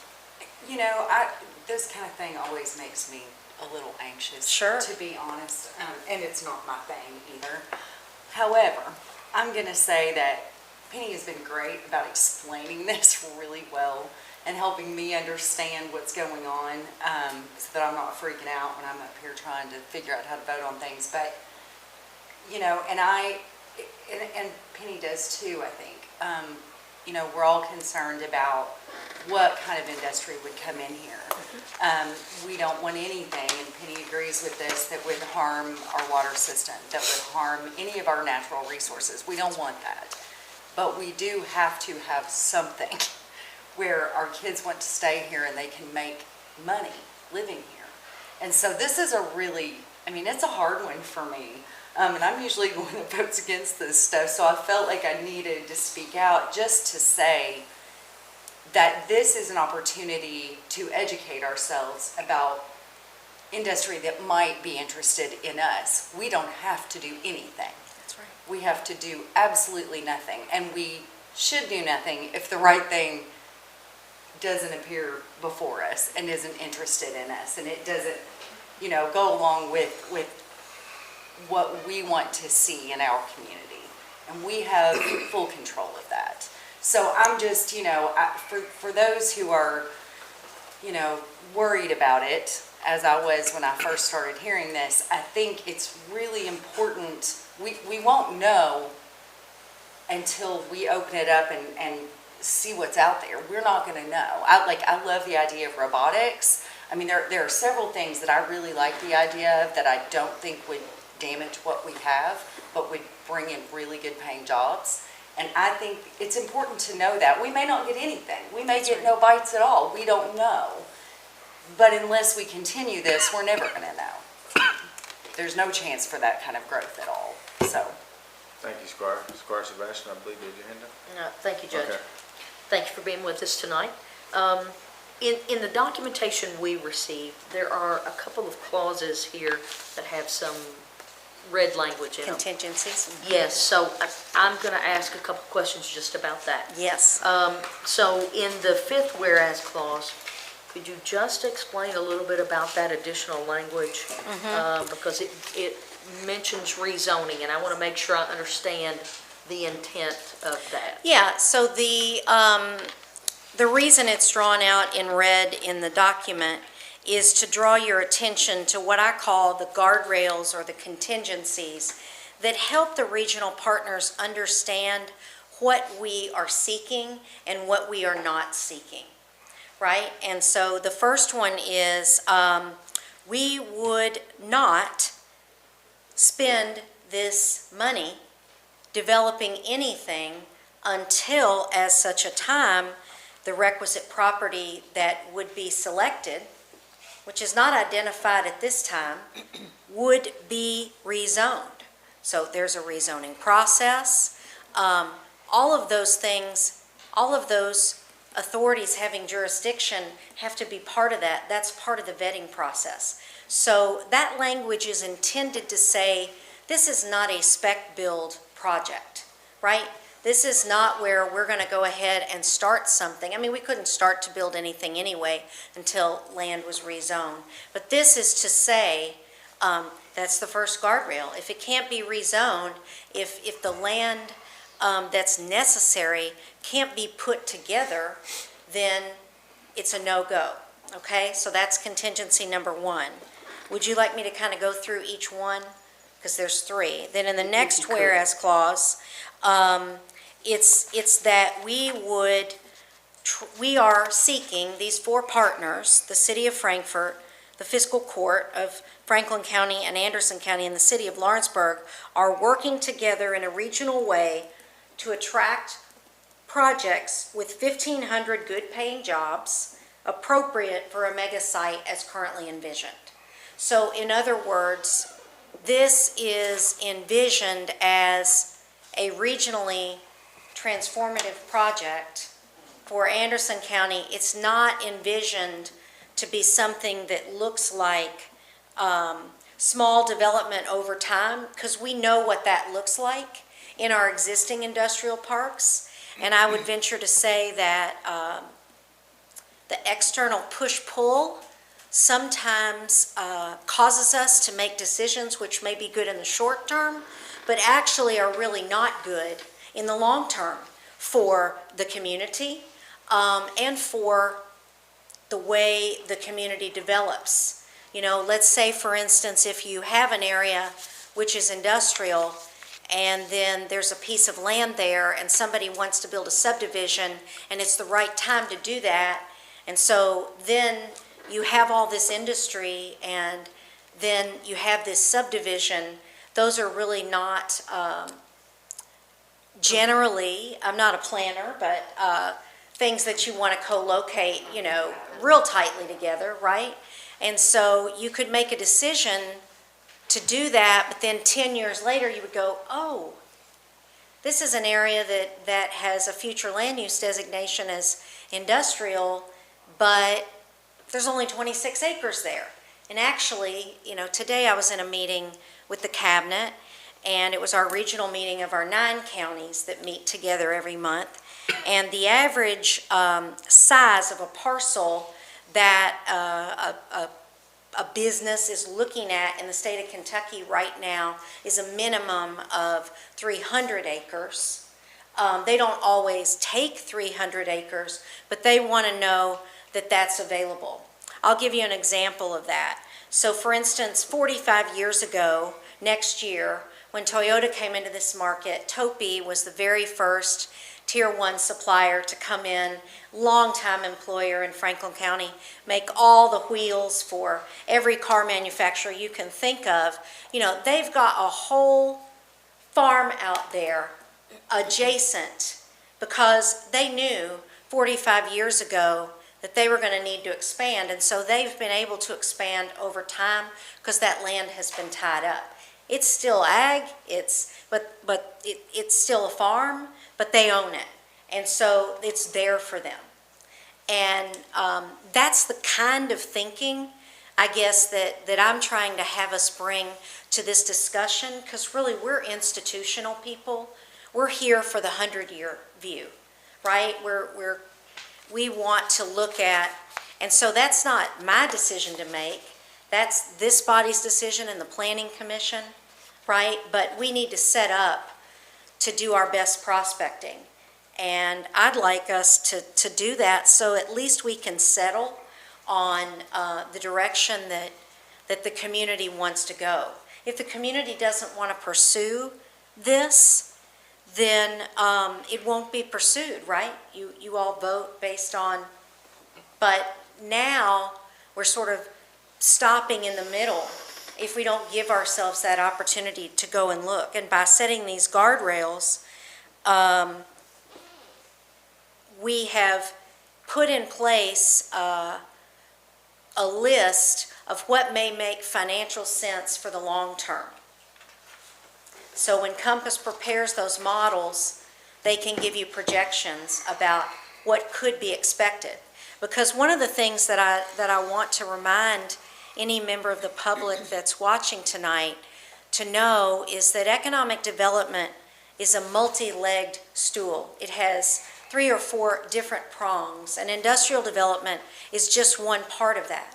But the city and county budget is about 70 to 80% made up of occupational tax dollars. That's the taxes that are collected as a percentage of the wages that are earned in this county. A very small percentage, relative to 100%, really comes in from those property taxes. That's why the jobs are important. And we have a burgeoning tourism industry that we're trying to lean into now, that's built by arts and culture as well as by bourbon. We have the specialness of our rural heritage that has to be honored, but we also have a pretty deep advanced manufacturing sector here already. We have thousands of people who are employed in that sector. And so, in advanced manufacturing, as you said, Squire Dicus, is incredibly robotic. I just toured a factory yesterday where the robots were welding, the robots were sorting, that's what it is. And they need engineers, engineering techs, robotics, roboticists, designers. These are the jobs of the future. There's also professional services. That's the 4th leg. We're the state capital. But the professional services sector doesn't seem to be building a lot of office space or even occupying. We've had conversations with this body about the number of office properties in Franklin County that now need to be adaptively reused. And so some of those can be reused for what we call small scale manufacturing, 5,000 square feet with a dock, and those kinds of things are options too. So this is really an opportunity to explore with our neighbor Anderson County what the opportunities are, because everything in economic development is going to a regional approach. It is a regional approach. And I just want to add that, we had a really good conversation, and then I had it with someone else as well, that, after COVID, everything changed. I mean, everything changed. The way we do things changed, and people that used to come to Franklin County to work no longer work here. They work from home in Lexington, Louisville, and Richmond, and wherever they are. It has changed the landscape. It's changed the way that we do things, and so we have to remember that. Also, state government doesn't pay that well. It just doesn't. So, in my estimation, we have to at least look out there to see what we can do differently. We got to bring in more money. We know that. Well, the time is now, because Kentucky has had more catalytic economic development in the last 3 years than it's had in the last 30. Kentucky's on fire in that sense of job growth, job creation in all sectors. And so that's why I believe the time is now to do this exploration. I'm not committed to the outcome. I'm committed to the process, and that's my job, to bring the opportunity for the process. Yeah, Judge, Penny, thank you for representing. I know this predates you, and I want to be as transparent with the public as we can about this instance, how it developed, and concerns. There was a discovery by your predecessor that if we did a joint effort with another county, we'd qualify for more money, right? The $4 million is because 2 to Anderson County, 2 to us. We don't have to have another county join us in this. And I think we can all read through the inferences that the only reason we're considering a joint effort is because we have an adjoining property line where there's ideally some property that would make good use for an industrial development. I'm quite frankly of the opinion, based on your comments, Squire-Dicus, that industrial parks as a whole are a horribly outdated concept that we need to get past and start looking at what works distinctly for our region, our community, instead of build it and hope they'll come, right? Now, I realize that there's also been a number of conversations over the last couple of years about what type of property or development that we could put in some of these places. Distilleries are hot right now. There's other things, of course, going on throughout the state that are hot that could be potential here. But I want to fight back against the idea that I've heard in our community that this might be an attempt to sort of backdoor a new distillery on the heels of one that was proposed that was very well seated in this community and really divided the community over what that potential was, right? I want to make sure that anything we do ever allows our citizens to have plenty of time and input, and I don't want to do anything that lets the camel's nose under the tent, right, to begin a snowball that then we don't stop. I will use the example of KCDC, which I feel like is on a good track right now, but for many years, in my opinion, was a complete rogue organization that worked directly against the elected officials of this community and the citizens' interests. And I'll remind us all that our comprehensive planning process and our comp plan is the wishes of our citizens, and that's what directs development and directs our decisions as an elected body, whether we have independent organizations with citizens that want to drive one initiative or elected officials that want to drive another initiative. The comp plan is what is the legally binding document between the citizens and us. And if we don't follow what the citizens want, I say it all the time, then there's legal repercussions that the citizens can take to stop development that they don't want to see in the community. And if that means that a community wants to say, I remember a great example is Savannah, Georgia, when urban renewal, right, was all the rage. The citizens of Savannah decided, no, we're going to keep something that's unique to us. We're going to keep our history. We're not going to tear down any buildings, and now look at it, right? At the time, they were told they were crazy, that this is the only way to save their community, but now they're what everybody wants to be. If the citizens of our community decide that they don't want any type of industrial development in our community, that's their prerogative, if the overwhelmingly majority says that. So I am concerned about the timing of all of this. My understanding was the Planning Commission took up a zone change or a change, in the comprehensive plan, future land use maps that was nullified because it was an improper action. It wasn't properly notified from some land that this might or might not relate to. I'm editorializing a lot, but I want to set some things out for the public and the community. With that said, because we are in this planning process, which should have been finished long before now, again, it's been over 5 years in the process, we're now at the point that we should be doing a rewrite, and we're just now getting to the point of adopting something. I think everything related to any conversation of creating a new entity within a community is premature until that final law document is established, and I don't feel like it's appropriate to base it on past land use maps or past comp plan because we know that's 20 years outdated. Some other things that have been said, that this is our one opportunity to explore some opportunities for types of businesses and things that want to come here. Well, that's not quite true, right? KCDC is already tasked with that duty. We already have industrial lands on the books throughout our community. Although some of them may be small scale, we have industrial parks that are not filled out entirely yet. We have parcels that we all know across the community with offices and old shopping centers that need to be looked at more actively for redevelopment, for what those things can be productive in the future, where infrastructure is less costly because it already exists. And we need to find some conduits, in my opinion, first and foremost for that, because that's dragging down our community. All of those costs to maintain those facilities that are not productive or producing to our community. And I'll remind everyone that there is a cost to develop undeveloped land, to run sewers, water systems, as we heard tonight. We have 3 water systems that are unsure one of which would be servicing, this area potentially.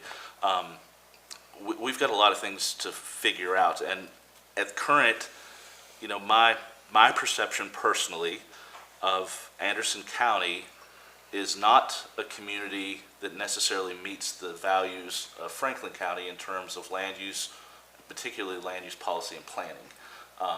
I'll say that's my opinion. Everyone else will have another opinion.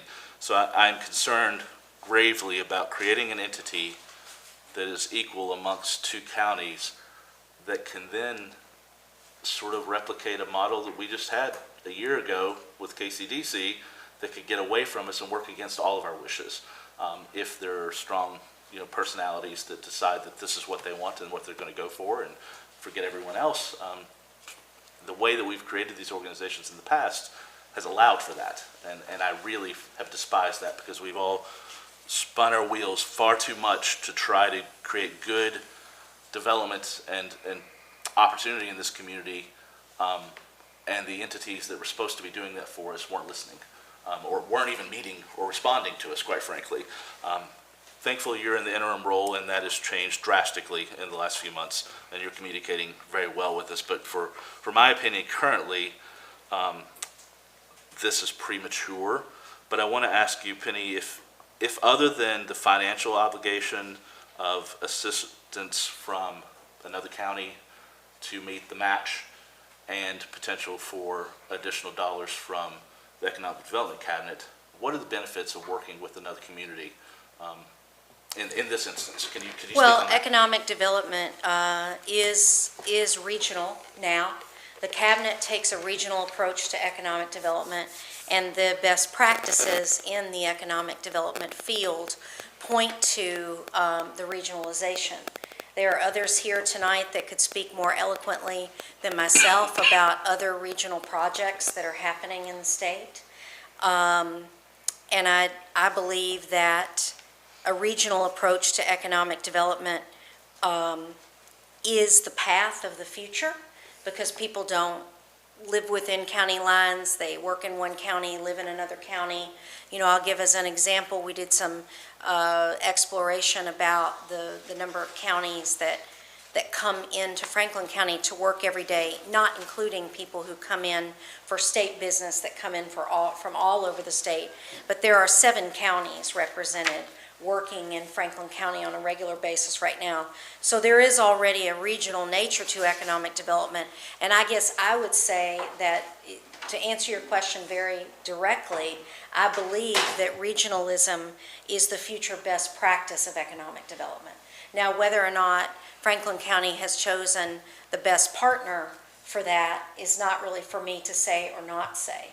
But regionalism is the practice. And I think, as I said, I think there are others that can speak to that more eloquently than me. But that is the way that the state is looking at economic development. And as we really create our new strategic plan for economic development, we're going to be taking, and are tasked with taking, the data that was all crunched to create the state's plan and carving out what is our specific role in that.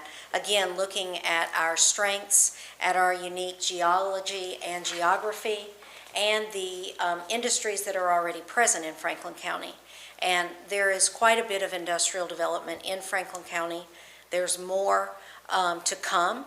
And so I would say why now is as a tandem process to cast a line and see what's there while we're pulling this data and look at the subsectors and see, is there something we can lean into that people in the community feel is going to be good? I think we're pretty clear on what people feel is not the right approach. But where we have a little bit of incongruence is what is the right approach. And I see this as a path to get us to the answer to that question.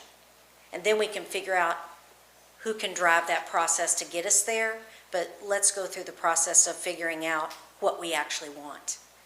I appreciate that. And let me just follow up on saying that, for too long, our community has defined industrial development as 4 walls, right, creation of something. But other states are doing very creative things, and Kentucky is leading the nation in agriculture, right, as an That's right. industrial development opportunity. I think we have got to go through, and I've said since you have been coming, we have to define what that means to our community first and foremost. And it may mean 10,000 things, and we hone in on 3. Right. And that's what we as a community agree that we want and what we'll support, whether that is bourbon, agriculture, or tourism-related institutions, or whatever else. So I'm concerned that this is a bit premature because we don't have that vision just yet. I think we need to have more conversations and see if we can agree with our neighbors to the south Right. that those visions match up somewhat, because I don't want to create an instance where we have 2 counties fighting against each other because we've come to an agreement and we have some money. Who's going to win in the end, right? Because this one wants traditional industrial development that is 4 walls, mega infrastructure, and we say we want some kind of agricultural, low intensity but high technological advancement type of industry. I would like to see some congruence before we do that, and I've not had those conversations yet as an elected official in this town. But I think we need to somehow do that as a whole. But I'm more concerned that, this comes on the heels of something that the Planning Commission did that was nullified, and as current, the representation, at least as far as I've seen it in the comprehensive plan, is that the citizens of our community do not want an industrial center in the area that this could potentially be. And I want to make sure, and I will fight to the nth degree, Sure. that we're going to represent what our citizens want first and foremost. And I'm always reminded, as I travel with my work throughout the state of Kentucky, that far too often it seems that elected officials get into office and then they think their job is to fight for the interest of the business and industry lobbyists and the developers. And I often think it's actually the opposite, that you're there to fight for the interest of your citizens and to protect their interest from these larger, more organized, more funded conglomerates that can force issues. And we've seen it in this community just very recently, that I don't want to ever see that kind of Sure. division again. So I want to make sure whatever process we go through, we have some general agreement about Sure. our path forward first. Well, So and I would like to address specifically, if I may, Squire Wisman, your question about the timing. So the grant application was filed last year, and the Phase 2 is due on Friday. And so the vote on this resolution is yes or no to advance the application into its second year. It's a 2-year exploration time frame, and there's this touch point, right? And so we weren't ready to bring this resolution. We've been meeting jointly with Anderson County. When I say me, elected officials, staff, engineers, lawyers, planners, all year, and the timing of this is simply due to the grant timing. So we were going to be here no matter what happened with the comprehensive plan. That the comprehensive plan is on its own timeline, and this grant is on its own timeline, and the application is due Friday. And so that's why I'm here today. thank you. Just the things I hear from the community, I try to bring them out. I understand that, and I just want you to know, it's not a coincidence that I'm here. It's because I'm required to come at this time and ask you if you want to continue. And that's why I'm here. Thank you, Squire Tanner. Well, I have a little bit different idea about it. My idea is Kelly's, Squire Dacus and I's pretty close to the same. I personally think that we need to look at every opportunity we can. There's nothing in this document that says we can't bail out, and you have to rezone it, number one. I don't know what the plan, and it's, as you just pointed out, it's 2 different things going on here. And the comprehensive plan, which is under scrutiny right now, but it has nothing to do with this. But I do have first, I got a comment, but maybe I should say that. But I do have a question. I think and I'm gonna be for this, there's no question about it. But anyway, it does say, talks about 1,500 good paying jobs. So who decides what good paying is? And what if somebody comes in and got 1,400 jobs? Does this prevent them from coming in, or does this allow somebody to make that change? Well, let me answer the first part of your question first. Okay. Good paying jobs is a phrase that's defined by the best practices of economic development. There is an average wage that is used. The cabinet publishes those statistics for different counties, and that's the way the language is intended. I'm not going to say what that is for this county because I want to have the statistic in front of me before I say it, because undoubtedly I will say the wrong amount. So then, But those statistics are kept, okay? What happens if it's 1,499 jobs? You know, that is the conversation for these four partners to have. And what this resolution does is it authorizes the judge to be the representative in those negotiations. There's going to be four people: the mayor, the judge, the mayor, and the judge. And those are the four people that are going to make that decision and bring it back to you for a vote about what 1,499 means versus 1,500 or 1,501. You know, so these contingencies and guardrails are put into the document to give us all a roadmap for what we're looking for. We are saying in this document that attracting 100 jobs is not worth the expense of what will be required, right? So it's putting a growth parameter on that. It's putting a financial parameter around where, based on the Compass forward-thinking model, might make financial sense. And as we look for ways to augment our occupational taxes, always, to follow up on what Squire Wisman said, you know, jobs create occupational taxes. We can get those jobs in a variety of different ways at different scale, but the reality of the matter is we have certain measures that the legislature has enacted which are going to be stepping down some of the taxes that we're receiving currently. And we are now looking for how are we going to grow other revenues so that we can provide the city services, because our job, of course, is to collect taxes and provide services. And so we have to be looking for where are the places that we can do that. And usually it's a variety of different places. It would be a very bad decision to put all of our eggs in one basket. And you can look at Rochester and Kodak. You know, things do change. So you wouldn't want to put all your eggs in one basket. I wouldn't want to. no, I agree. And also, I look at things, compare them to fishing. If you go fishing, you might not catch anything.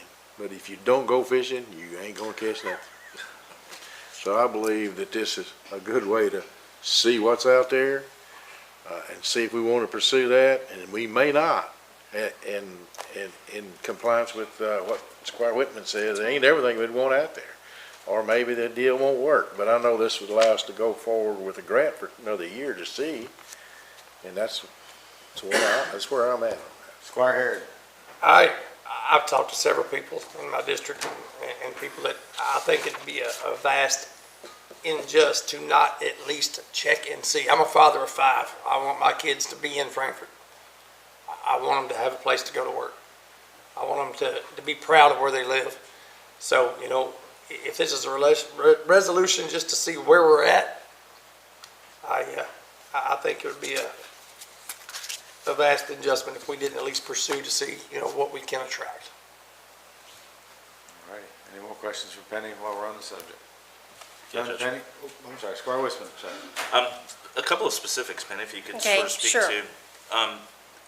As Squire Tanner said, that this talks about a mega site and 1,500 good-paying jobs. You know, in my mind, a mega site might mean 250 acres in this community because we don't have traditional flat land.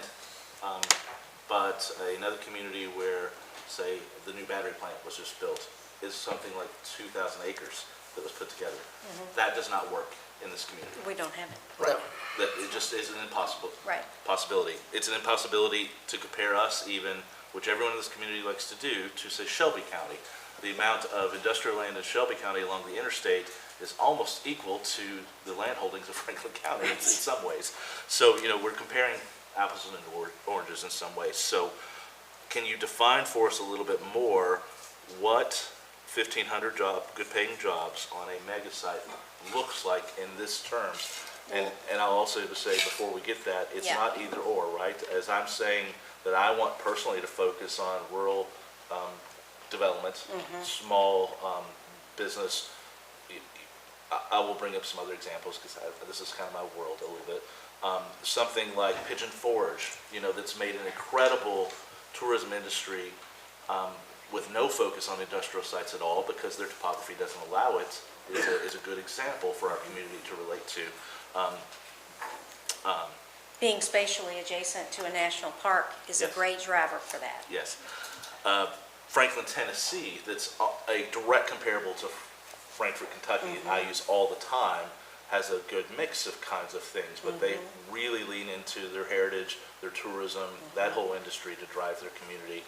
First and foremost, of course, natural disasters make us rethink some of those things all the time. Right. But can you just define for us exactly what, within the parameters of this specific site, in relation to, let's say, anywhere else in Franklin County, what that would mean for us? Okay, well, I can't speak to a specific site because that's not what this resolution is about. But what I can say to you is that a high number of jobs per acre is what is going to be necessary for Franklin County. So when you look at, let's say, robotics, for instance, and advanced manufacturing with a heavy emphasis on robots doing the work, there's a density of the number of people that are coming in a multi-shift environment in a fairly compact footprint where they're overseeing computers which are programming robots. That really is going to make a lot more sense for Franklin County based on the landmass that we have than something that is a 1,000-acre widget factory, right? Because we just don't have that. And so, but there are places that have 1,500 jobs on a site that don't require thousands of acres of land. And so when Franklin County puts its line in the water with Anderson County, it's going to have to sell based on what it does have. It has an incredible quality of life. It has availability of a 7-county workforce. It has more housing starts than it's had in the last 30 years. And it has really great access to rail, to interstates. And so those are the kinds of, it's got ready access to energy, to well-capacity electrical energy, which is driving economic development in this country. It's all about electricity. It's got access to gas. It's got sewer from the standpoint that Anderson County, that the city of Lawrenceburg is able to service that area due to an expansion that they're doing right now. And it has access to water because the Frankfort Plant Board has the capacity to bring that and already supplies water for Anderson County. So those are the kinds of things that I think we're looking at, and we really have to hit that high-density jobs per acre hard, or it's not going to work, because we don't have the land mass for anything else. So does that help answer the question? I can't tell you how many acres it is, but if you look at how many acres a certain industry takes at the whole life cycle of its product, it's pretty wildly disparate. Let's say if they're storing the product versus just making the product. And so I think we're in that maker world where it's got to be dense or it doesn't work, because there's not much land that's available. And there's a few acres in the existing industrial park, and I know we talk about repurposing and things. We have to figure out how we're going to pay for repurposing, because that generally means people have to move. But I will say that in our current industrial park, as far as industrially zoned land, there are not any parcels. There's a 5-acre parcel which has some bad ley lines due to sewer and retention ponds, but there's really not any any land that is already zoned industrial. And that's just a fact. And so that's the reality of the situation. We don't have any land that's already zoned for this. That's why it's very clearly stated that rezoning is going to be a requisite. That, you're getting at my point, but just the other point that I'll make on top of that then is that we've sort of pigeonholed ourselves into a certain area. We haven't really defined as a community what industrial development looks like to us, because something like an app harvest, agricultural development, or even a bourbon distillery are fairly labor light, right? But that may be what our community wants. We haven't defined that yet. But we are somewhat defining that we want heavy return on investment, heavy jobs, and in this instance, if we had a 400-acre site or something, I'm just pulling numbers out of the air, that may be a 4-person per acre density. You know, I kind of want to go further, and I'm throwing things at you because we're getting ready to go into this planning process of what we want. You know, personally, there have been developments in this community that are 20, 30 years old that have still never paid off the investment that the city and the county made for the improvements to get those, right? In my mind, anything going forward, if it's maybe an agricultural kind of thing that's experimental and new, maybe we hire, prioritize, and we invest more in that kind of thing because that's what our community wants. Sure. Versus a scenario where we have a site that more preferably we want whatever develops to pay off the contribution of the elected bodies within, say, 20 years. Within 20 If that's the years, life cycle, we want to return on our investment within a certain period of time.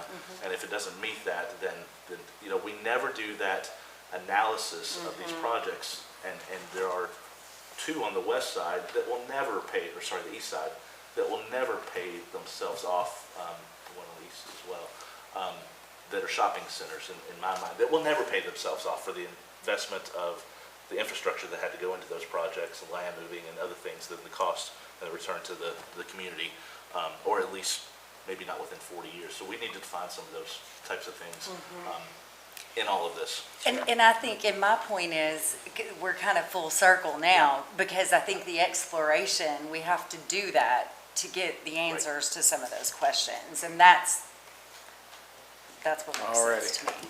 You got JW, Squire Blackburn. Has Compass already run the numbers on what it's going to take for 20 years? There is For 25, for 30? there's a preliminary model that I believe needs to be fine-tuned. A little more thoroughly. Right. I think there's An more work to optimistic do. model. Pardon me? It was an optimistic model. But there's models been run Oh, that we can look at. that for sure. Penny, thank you very much. Thank you We so much. appreciate you coming tonight. Thank you. Alrighty. So next is, this next item, I'm gonna go ahead and read this because we're gonna table this item tonight. So we were notified late this afternoon that a portion of the packet for the Cardwell Lane was omitted by mistake, a complete mistake. The summary from the public hearing was not included. Due to this oversight, and for the sake of transparency, we feel that it would be best to table this item until meeting on November 6th. That will in no way affect the timeline for the second reading of November 26th.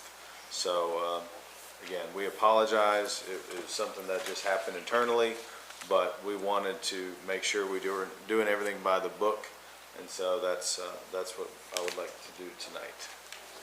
So will you need a motion to that effect when it comes to the voting? Yes. Judge, since it is on our agenda already, could we have the conversation if we want to have a public hearing, or if we want to go off the record?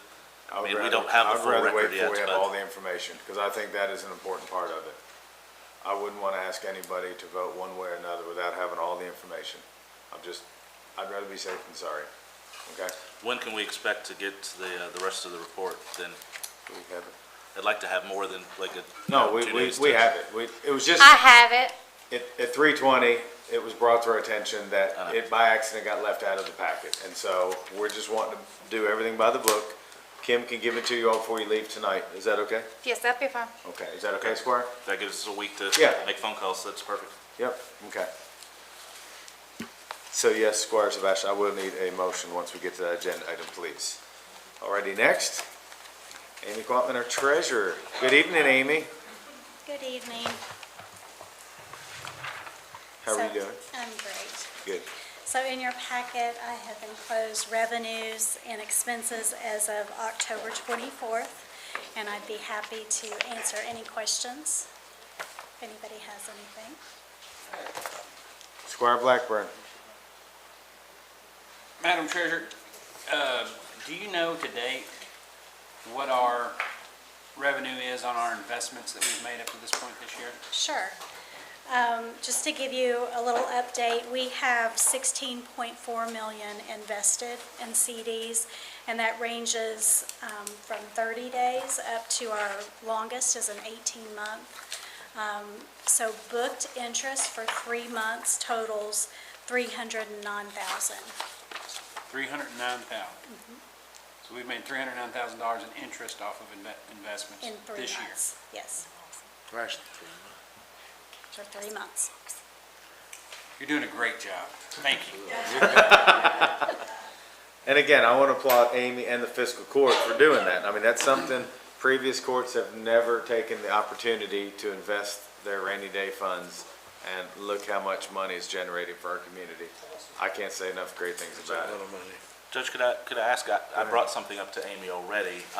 I gave Amy a couple of names of additional banks I'd like to look at, and one is currently outside the Franklin County market, but has intentions to come into the Franklin County market very soon, and I know them to be good at this type of work from other experience, and I wondered if the court had any interest in going outside of the Franklin County market to look at those rates.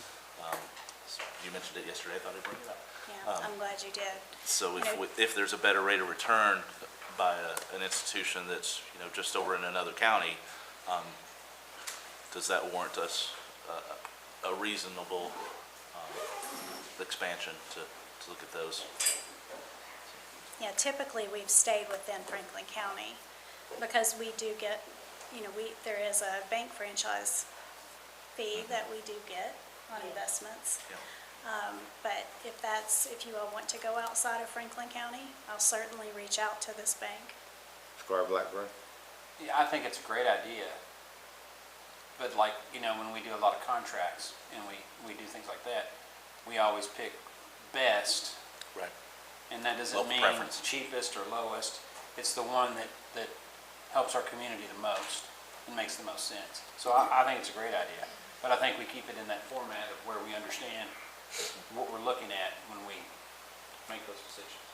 Well, a lot of it for me is I want Amy to be comfortable too. I mean, I think she showed us that she's done a great job managing our books and our finances, but she's built a lot of relationships. So I think to me that's part of the puzzle too, because she's the one dealing with things every day. So, and I think that maybe that's something we talk about in committee, but I do think it's a good idea. But I wouldn't want to go too far because I do like supporting our locals because they're the ones that are supporting us. So. Well, the only argument that I would make is that sometimes, small markets know each other, and competition from outside can benefit us. And in this instance, I would argue that could be the case. But I did give another name of a local institution that I think is going to be favorable too. So. Okay. Never hurts to shop. Right. Squire Sebastian. Thank you, Judge. And I will submit that our community has over 20-plus banks in it. And it has been very welcoming to these financial institutions. And it's nice to see our dollars turning over in our community. So I would submit that for the record, as much as we've discussed that in regard to the planning board. Our money stays here and turns over in our community. Okay. Any questions for Amy? Do we have any money invested in People's Bank? No. Thank you. Just one agenda item tonight? That's it. Wow. Okay, thank you. Payment of claims. Does anybody have any questions for Kim on payment of claims?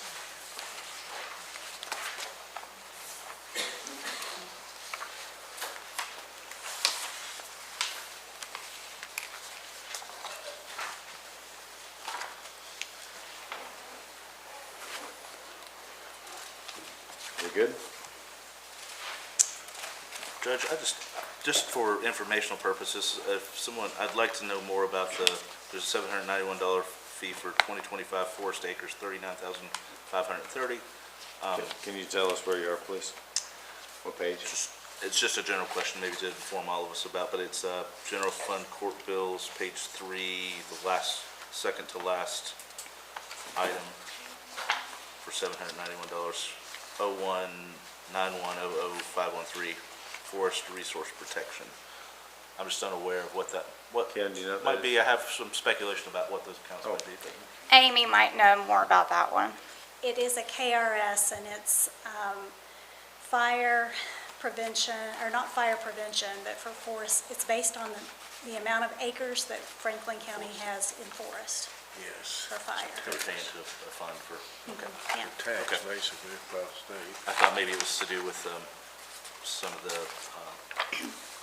natural land protections or something that we pay through Conservation District, but, okay. Thank you. Put 2 cents an acre.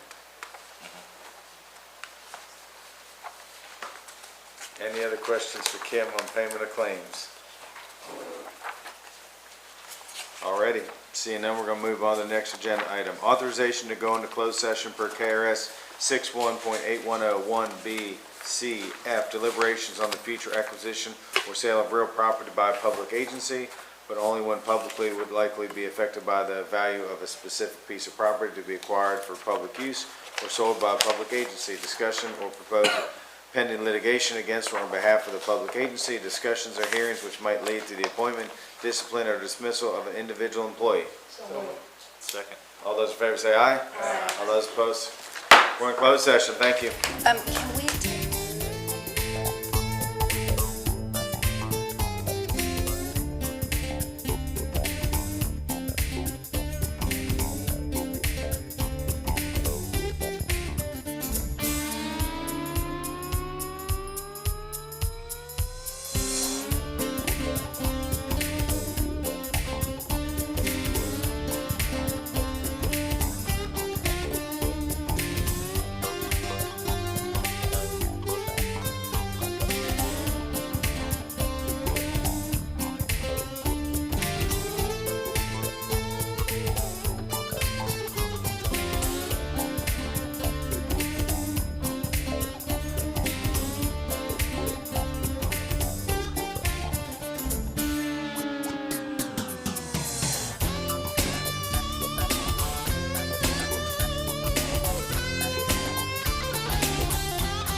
open session? So moved. Second.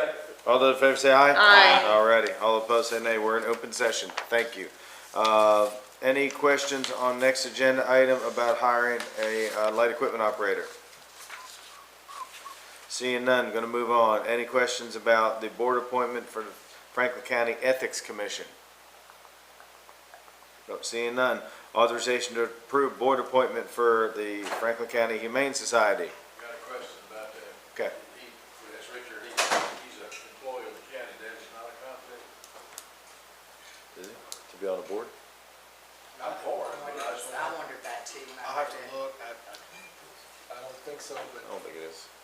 I mean, I can look if you would like. he said, no, I'm fine, I'm for it, but I just wanted. Are you all okay if we go ahead and vote on it, and then Max will let me know tomorrow? If there's a conflict, we'll pull it. We meet again next week, right?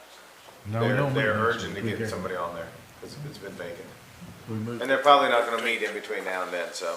Just a correction, on the order, it says Andrew Breek, it was Andrea.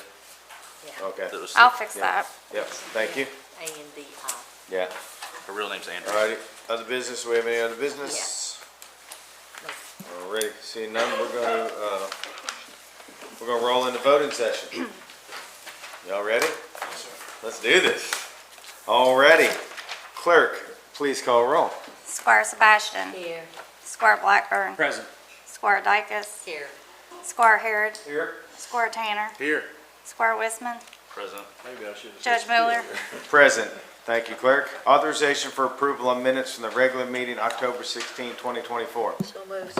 All those in favor say aye. Aye. All those opposed say nay. Motion passes. Authorization to receive the report of the audit of the Franklin County Clerk for the year ended December 31, 2023.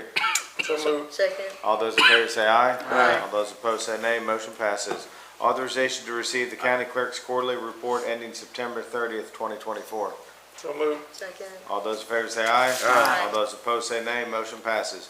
Authorization for approval of county clerk's claims for preparing tax bills. So moved. Second. All those in favor say aye. Aye. All those opposed say nay. Motion passes.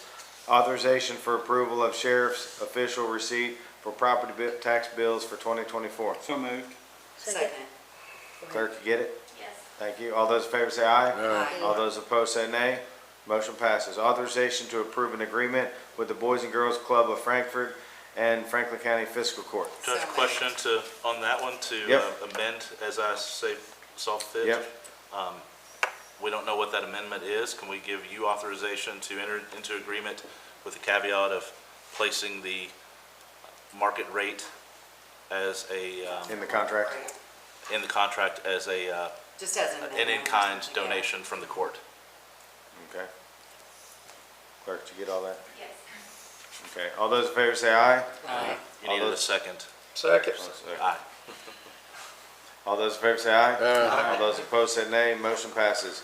And I just want to say, I appreciate the court doing that. I think it's an amazing opportunity for the Boys and Girls Club to be created here in Franklin County, and that's great work. Authorization to approve the quitclaim deed correction regarding 111 Professional Court, Frankfort, Kentucky. So moved. Second. All those in favor say aye. All those opposed say nay. Motion passes.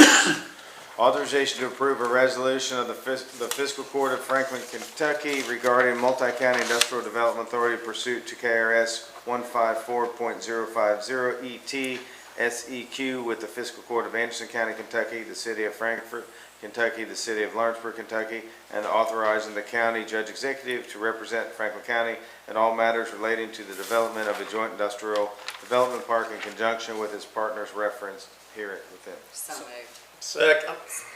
All those in favor say aye. Aye. All those opposed say nay. Judge, I think I'm going to vote present just because of the questions I expressed Okay, clerk, did you in get our that? discussion. Yes. All right, thank you. Boom, boom, boom. All right, so I need somebody to make a motion on this next agenda item. Judge, I'll move to table the first reading of